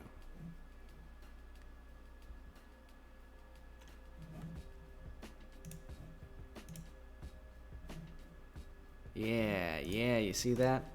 I changed it. So yeah, now the same thing applies here. Look at that. Epic.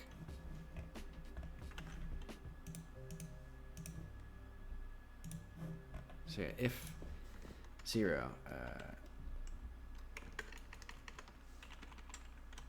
right, let's match L.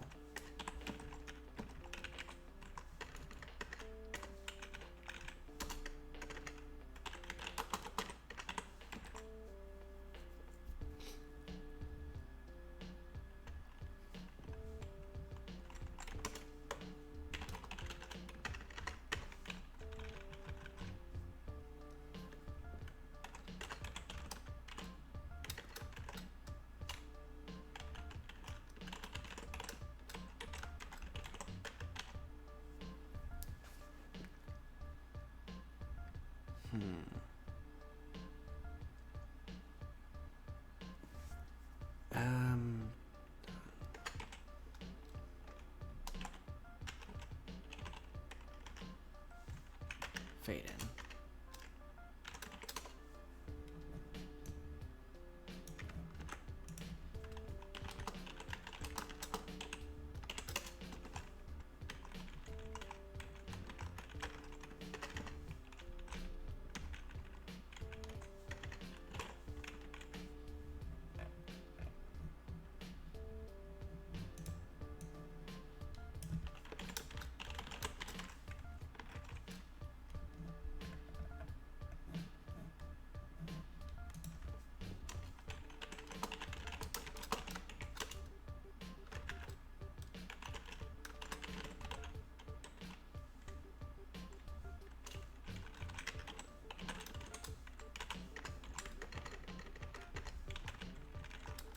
So I can do audio options, display options.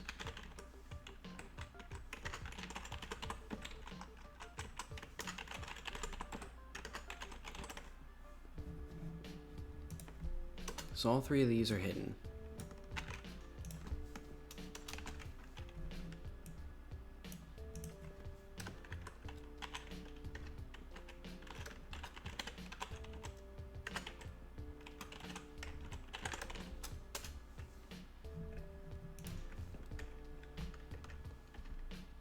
What did I just do?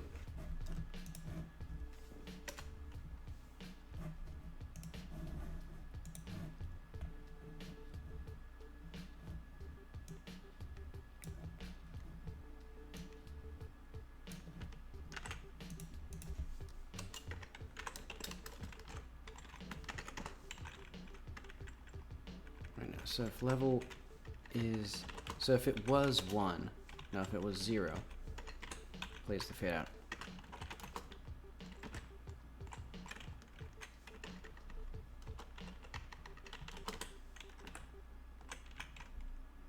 Okay, so basically what it'll do is it'll play that fade out animation anytime you go, like when you press a button, it'll then move to this one and it'll fade this out. And then when you press the button here, it'll move to the other option and it'll fade out. And then when you press B, it'll go back to here. And I can do that by foreground dot slash main options slash audio dot grab focus.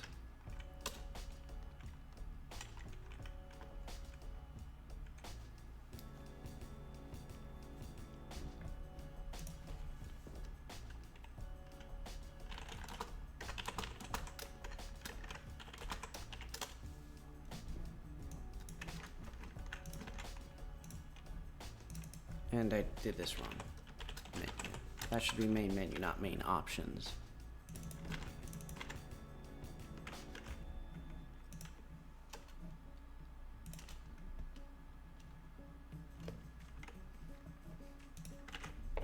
Okay, let's see how well this works out right now, because it shouldn't... I don't think there's the ability to actually, like, oh, that looks cute. Okay, and then Oh, you can still go to these, though. I don't want them to be enabled.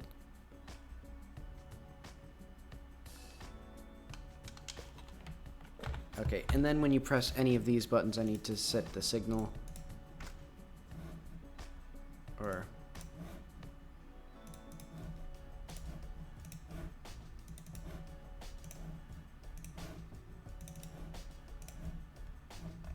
Alrighty.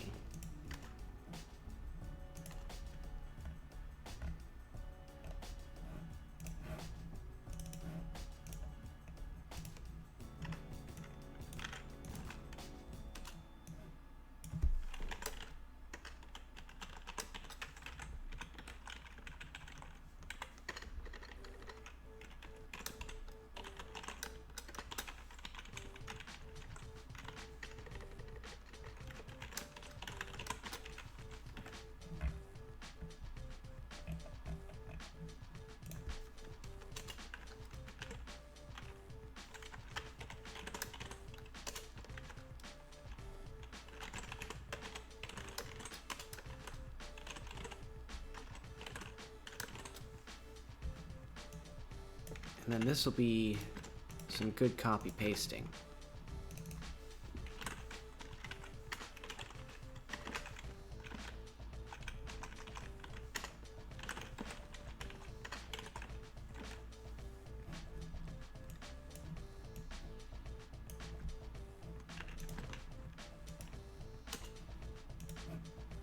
Wasn't there?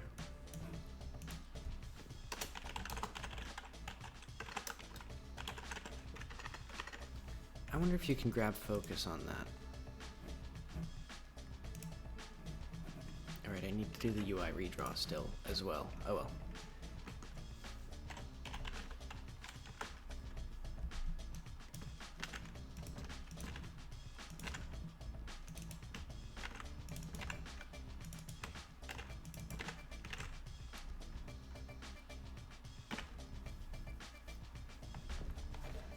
Let's see if this works. And then I'll have to figure out how to,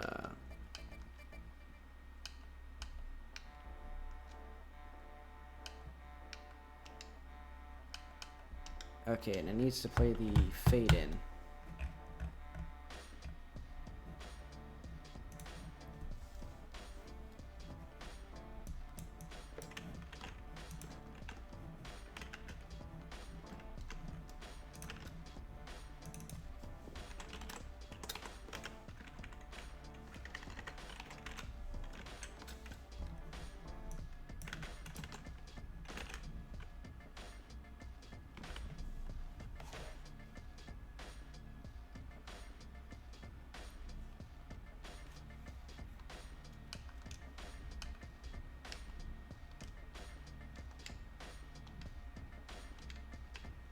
Okay.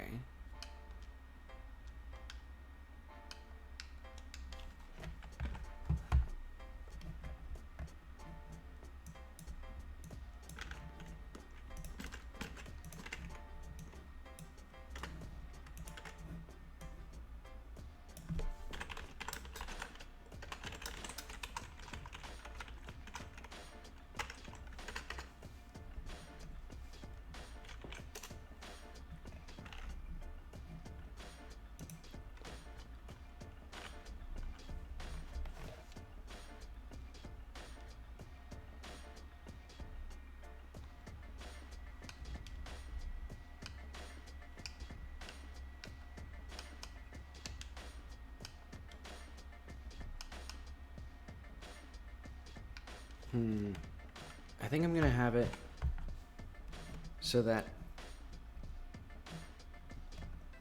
if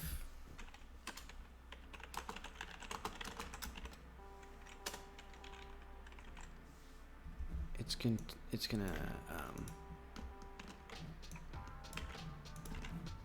if level is 1, it will do something slightly different than this. It'll just grab the options menu instead.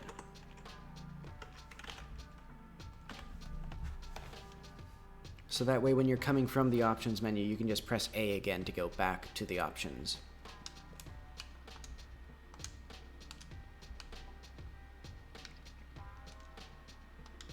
Though with the display, it's a bit more complicated with the display. I'd maybe just have the inconsistency. And I'm gonna...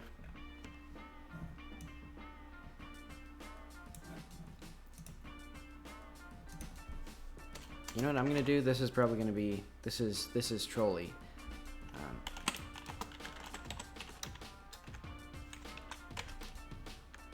UI left. Let's see if this works. Dot.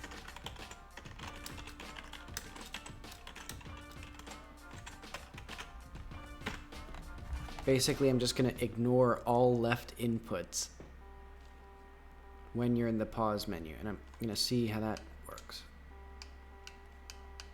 Alrighty, that seems to work. Yeah, I can't press left. Okay. Yeah, look at that. Oh wait, but if I'm in a... Okay, that won't work. Because these need to pass on modal.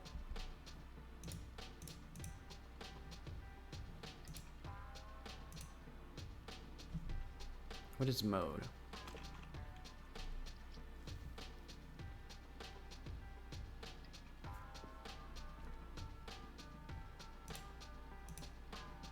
Yeah, so I can't change the left, but I guess I could set each of these to have a focus neighbor of itself. So like the neighbor left could just be itself.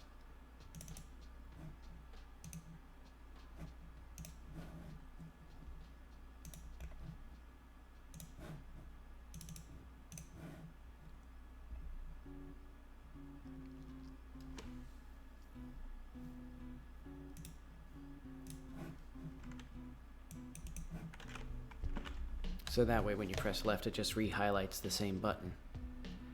And then I can set that in the widgets as well. Okay, so yeah, that works. And then let's do something like, I need to also grab the proper, okay, now I need to grab focus. And that'll be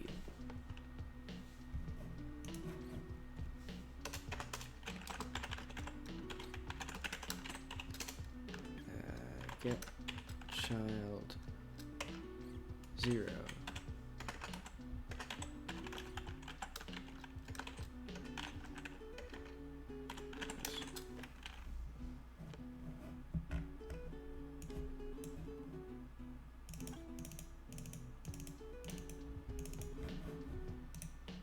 That.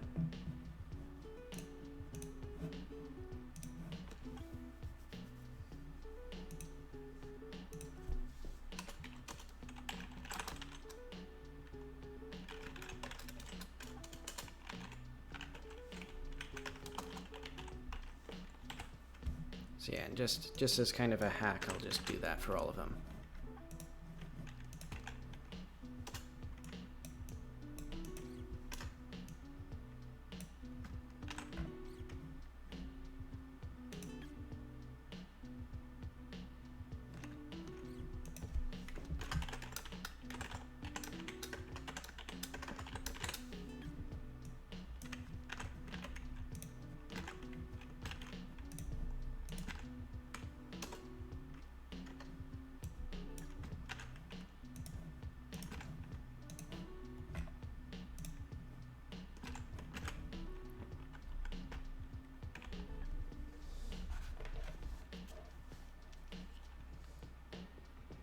So yeah, not exactly a brilliant system.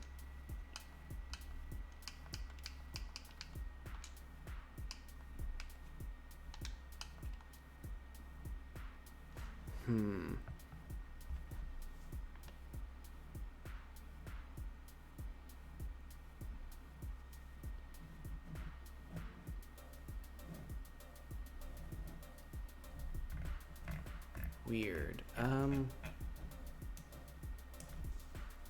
for C in get children. If C is control, C dot grab focus return.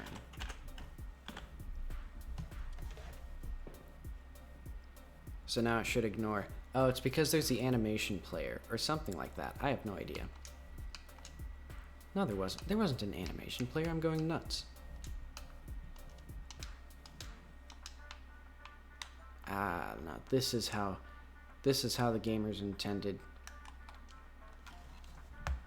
for video games to be played. Also, I need to. Now I'm gonna.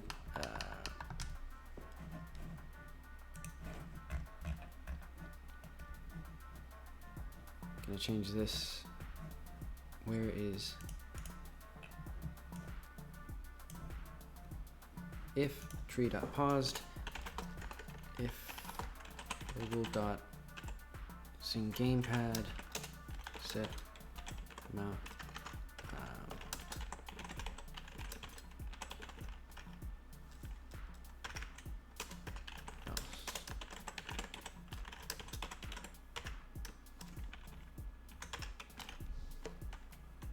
this way, if I pause and then I use the mouse or the keyboard, it should show my mouse again. It should be.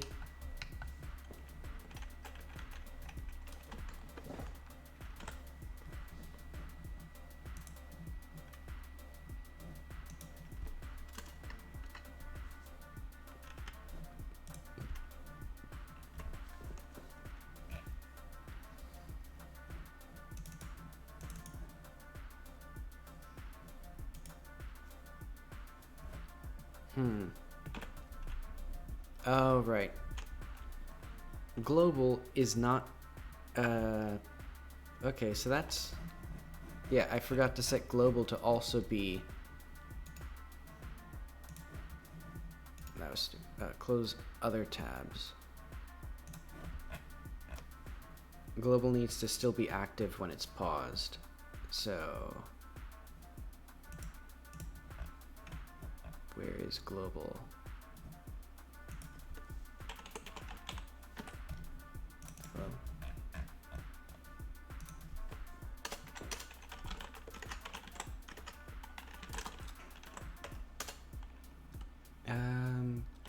Pause mode equals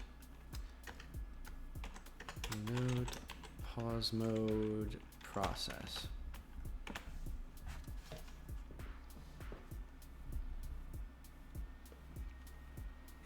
Okay, now it should work. Yeah, there we go. Oh, but it doesn't unpause. Okay. So yeah, unpause should set that back again. Mouse mode, mouse mode capture. And that way I can finally like manage the UI and stuff without having to alt tab out of the game so much. And look at that. It even hides the cursor. I should make a custom cursor. I did that for my little presentation when I first started this. That'd be cute. Let's do 1.2 sensitivity.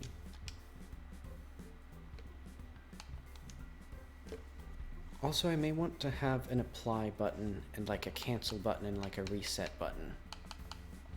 Oh.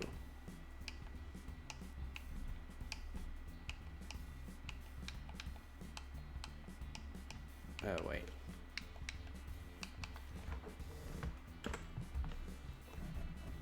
Hang on, I'm gonna...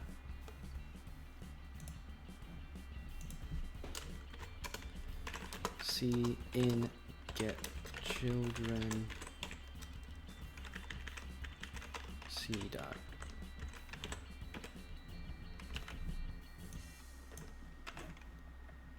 So yeah, all the widgets are gonna have that instead.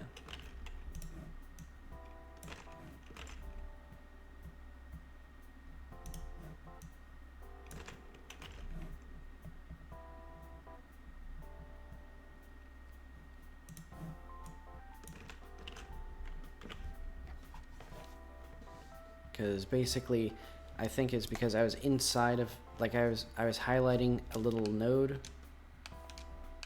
and then I could press left. Okay, so now I can't press left, and that's good, but I can press down.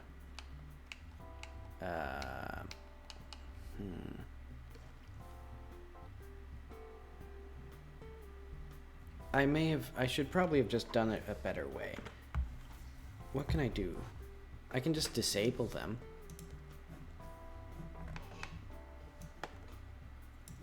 I'll keep this stuff, even though it's now no longer useful, because this should work much better.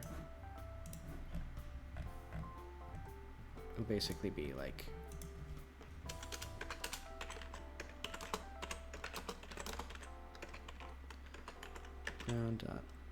No, this is... Oh yeah. Slash main menu.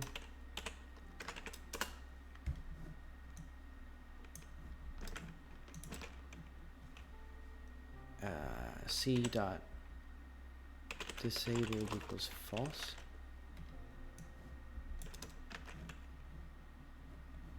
And it'll be the opposite for these. True.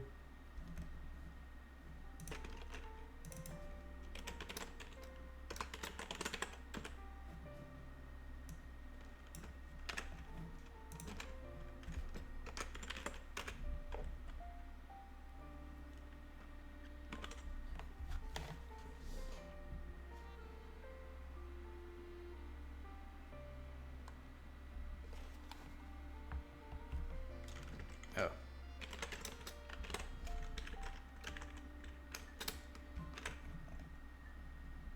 Right.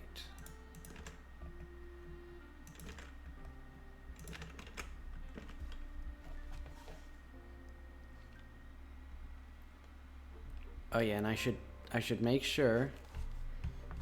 Yeah. If C is control. Okay, so eventually I'll get this.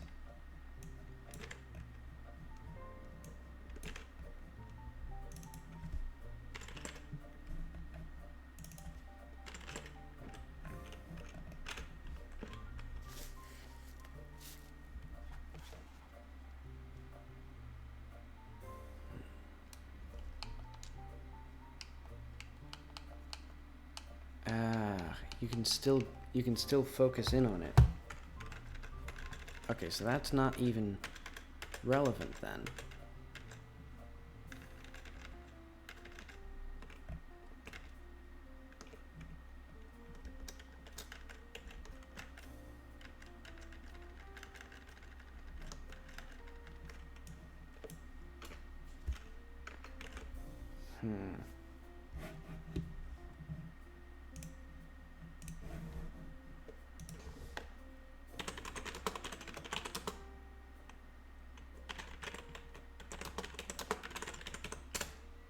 So yeah, let's consult the forbidden texts. Let's see if focus, disable input.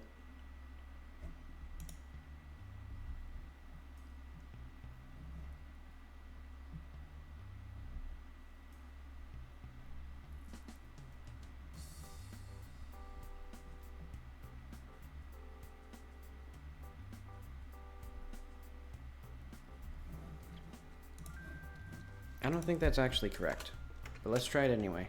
Foreground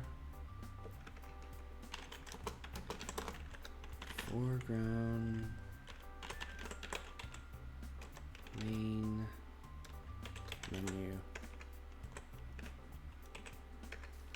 get children.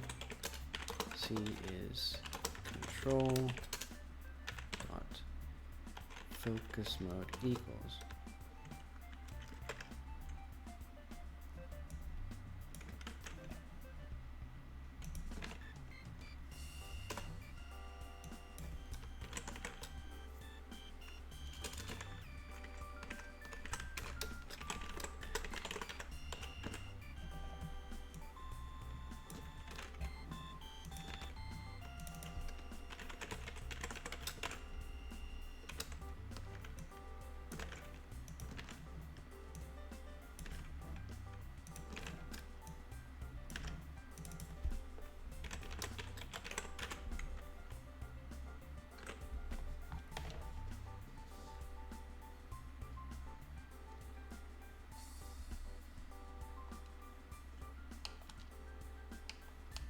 see, can I? Okay, okay, that's good.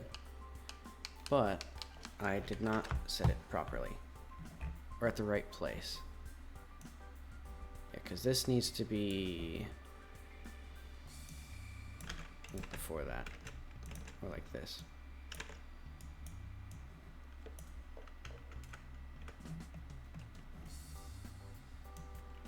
So yeah. Needs to be there.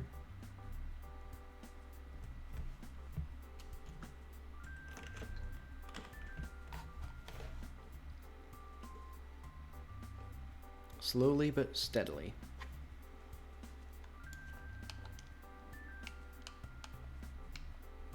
Controls.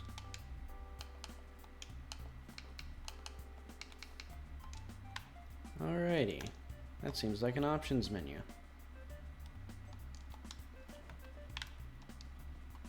Can't believe I thought I was gonna do something else today. What was even on the plan? Yeah, doing something with the other stuff. Yeah, there's no way. I still need to implement saving for the options menu.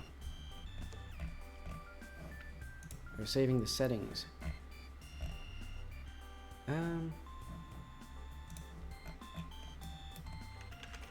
Yeah, let's do that now. Let's also add the UI redraw.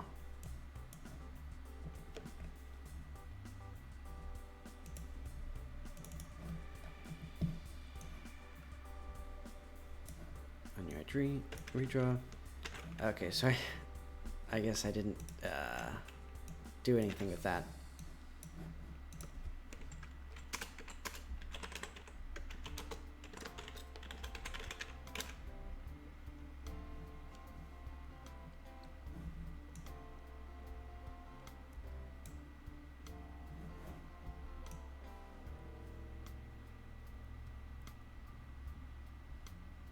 Nah, the user can't ruin their stuff too bad, so it's just gonna save it automatically when you, like, unpause or something.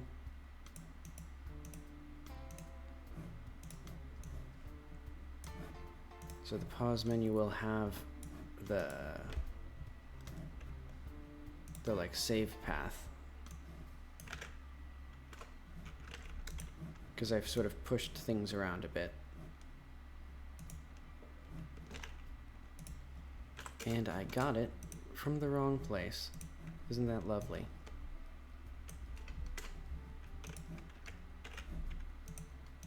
This is the joys of copy and paste.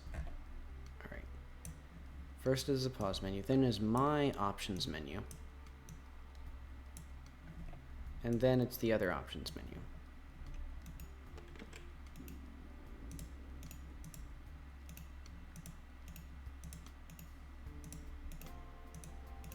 Then we'll slowly but surely close all of these bad boys.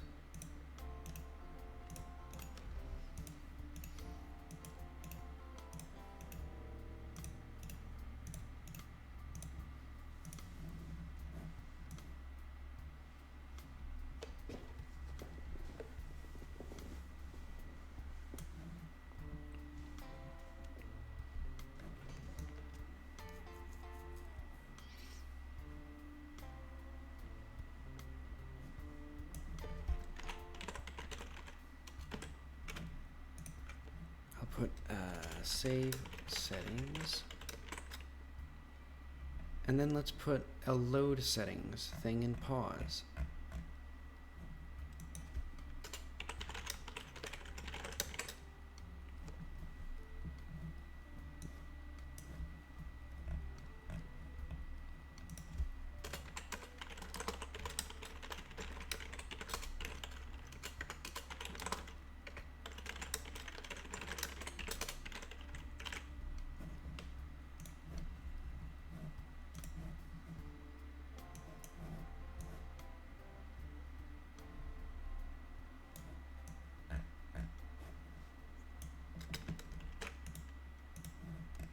Let's just shamelessly copy and paste this actually.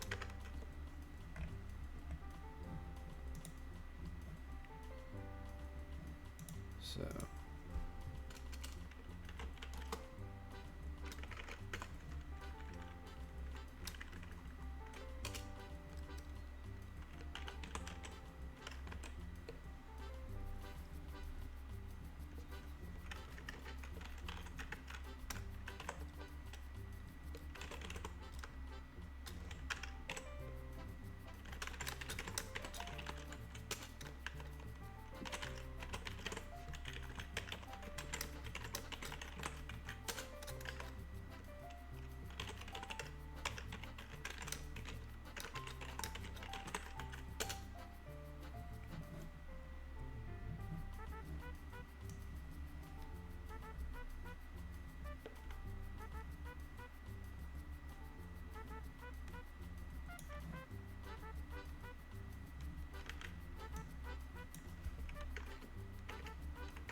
Our little guy will have a function save to file config file.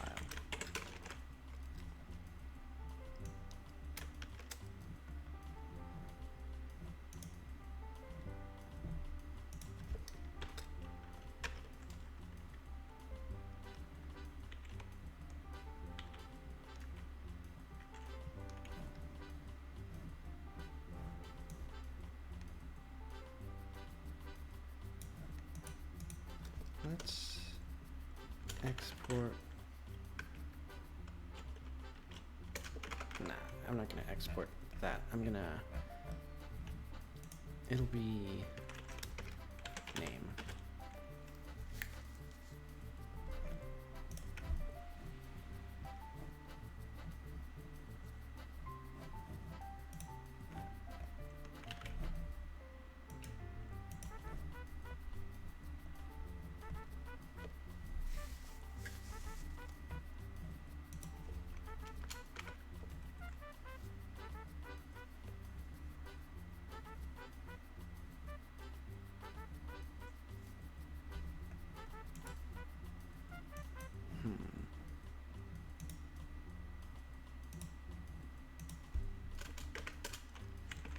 So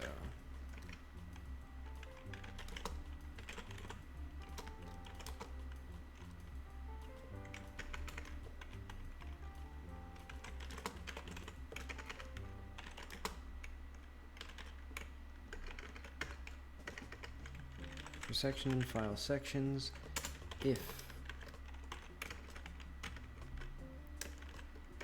foreground.has node section. Let's do it if it doesn't have that.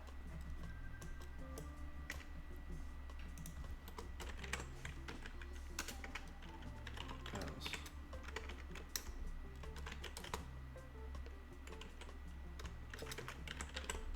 Equals foreground.get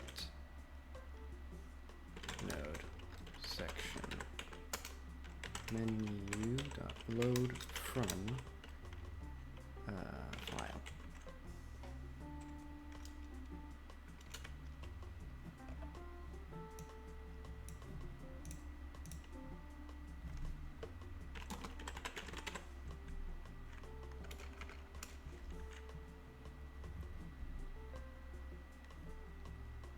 Wait, I don't even need any of this. I guess it's okay.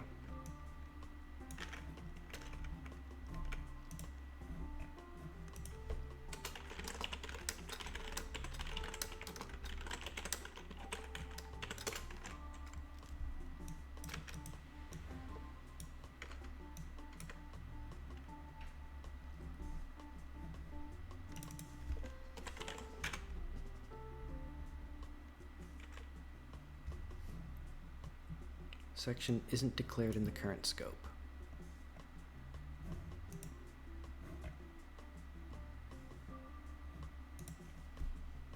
So if the save file doesn't exist, it will save settings. That way the settings file will exist.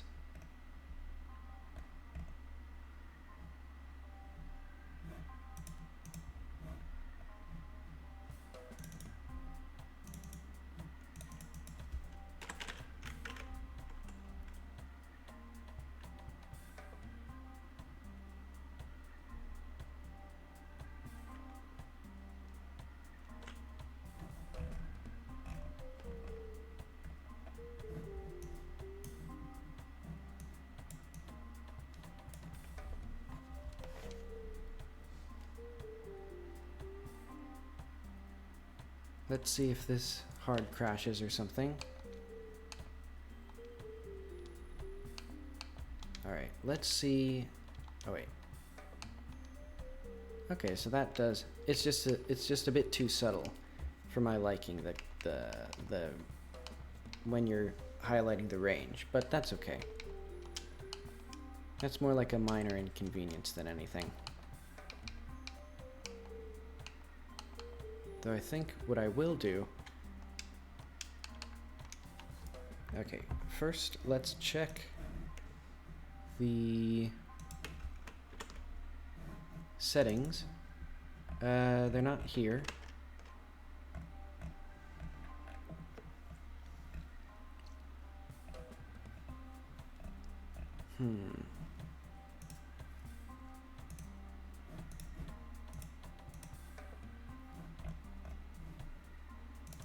Set options.get.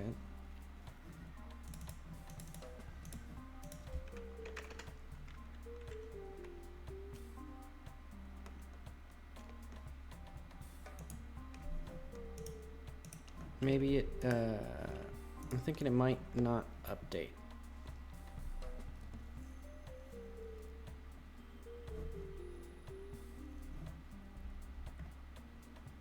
No, it's a reference, so it should be passed by reference.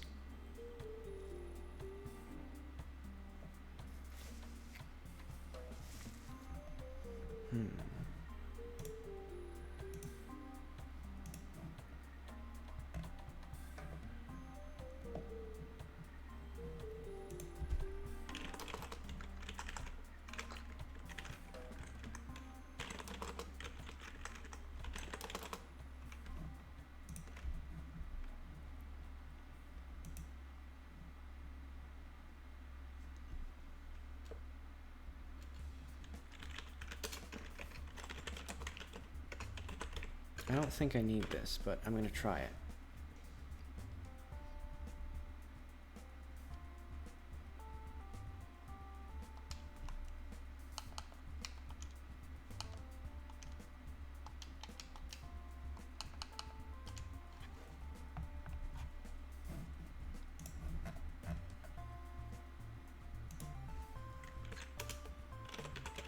Also, to save the options, I should just do save settings.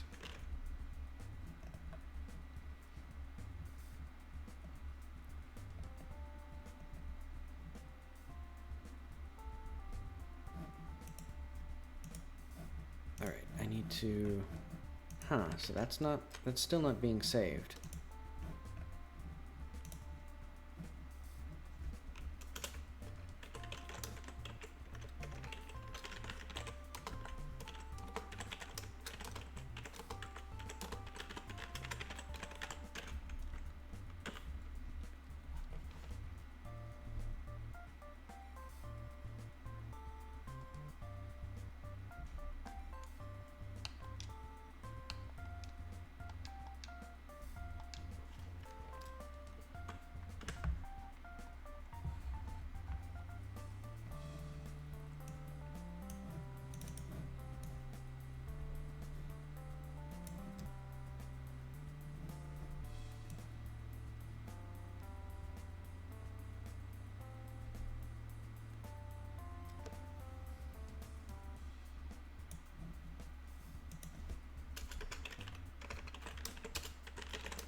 So there's something up with my save to function. I think I might not actually be calling the save at all. No? Okay. It's all there. Resource. Oh, maybe it's, oh no, it's options still. Okay. I didn't do that right. Yeah.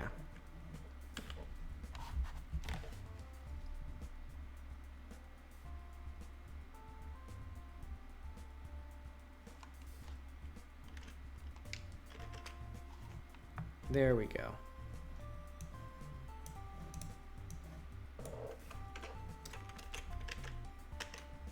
Yeah, look at that. And then it saves our cute little objects and our resources and stuff. Look, there's audio options, control options, and display options. And they're all in a convenient CFG file.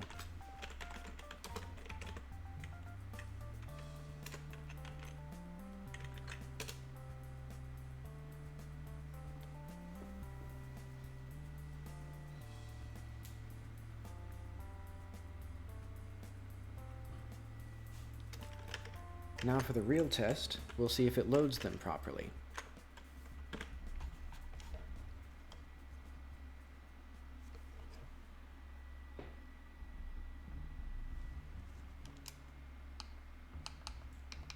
Well, it loaded the text right, or the wrong. Well, it loaded the text color wrong. So that needs to be fixed, I think. Maybe I can just set it to... You know what? I know a great way to fix this. Let's go to our color widget.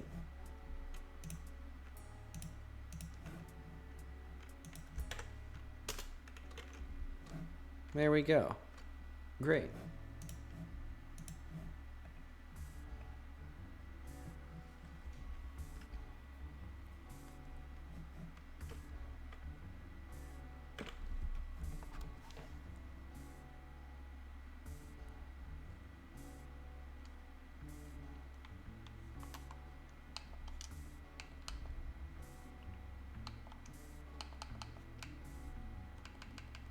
Set it to like a pink.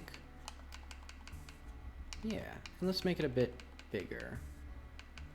Like 32. Then I'll disable these. Let's raise the camera sensitivity, invert X, and let's lower the volume here, increase it here and meet that. And let's save and quit.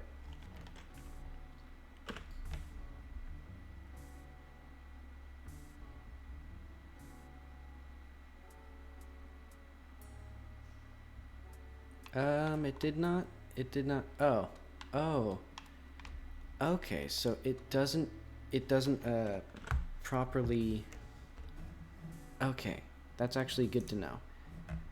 So the pause menu is currently what manages all these options. So for a nasty sort of hack, it has to load the settings right now as well. So it has to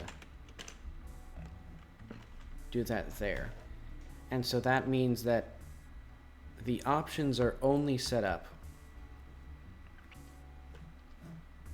What is this? Why isn't that? Huh?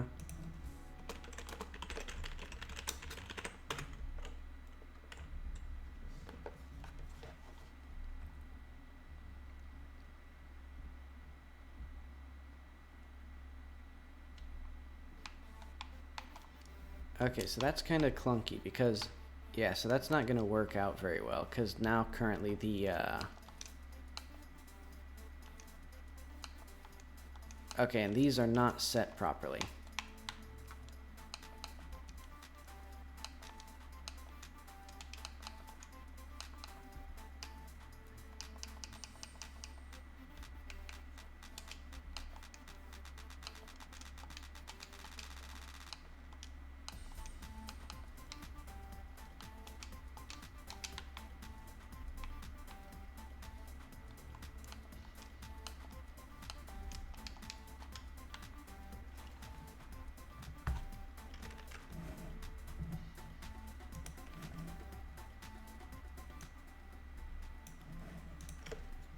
It may actually need to have those camera control, the invert X, invert Y, and camera controls on the player. Because for some reason, it's, for some reason the player doesn't exist. So I'm going to change all these to, like,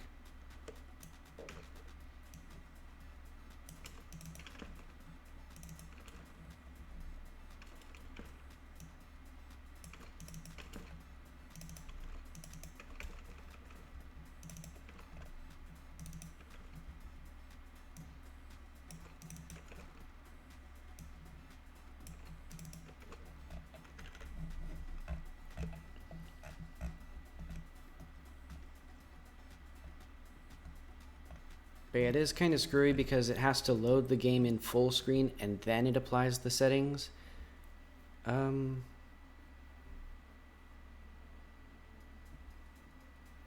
Maybe I can do that better.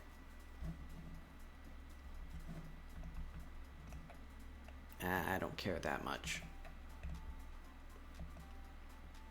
It's fine to have the startup be a little bit jank like that.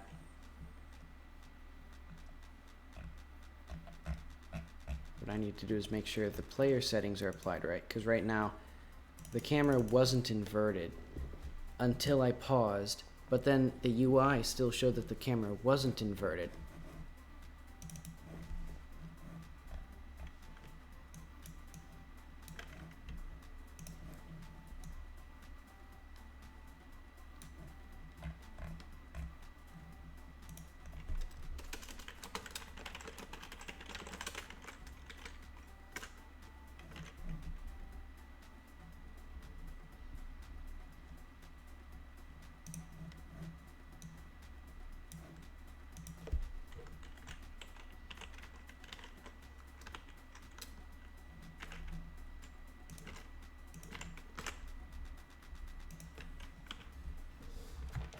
Let's see if that works better.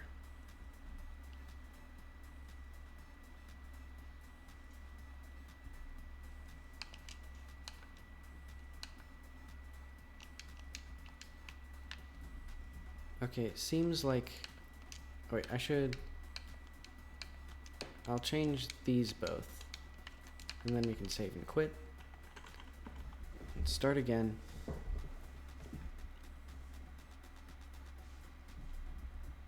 And the player should be inverted.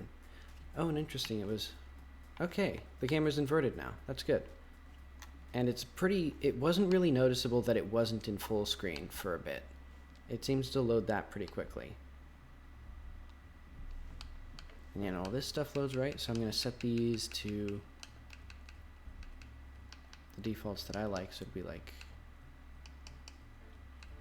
22, and VSync and full screen.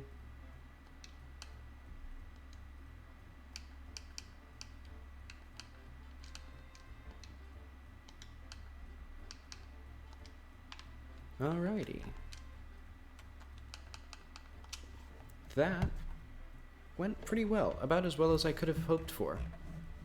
Finally got the ability to mute audio with a controller and actually navigate the options menu properly, because that was for a long time I've had this options menu generator, but it only did PC, like sort of Steam style or like Valve game styled options menus.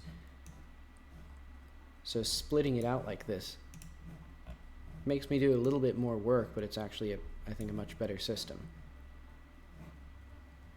So you know what? I'm going to call that a day. See, this has been pretty productive. Didn't get to everything I wanted, but I did also, like, do a better job than I was anticipating, so can't complain too much. See, I'll start at tomorrow at noon, and I think I'll be doing some work on the mountain. So stay tuned for that. I'll see you guys later.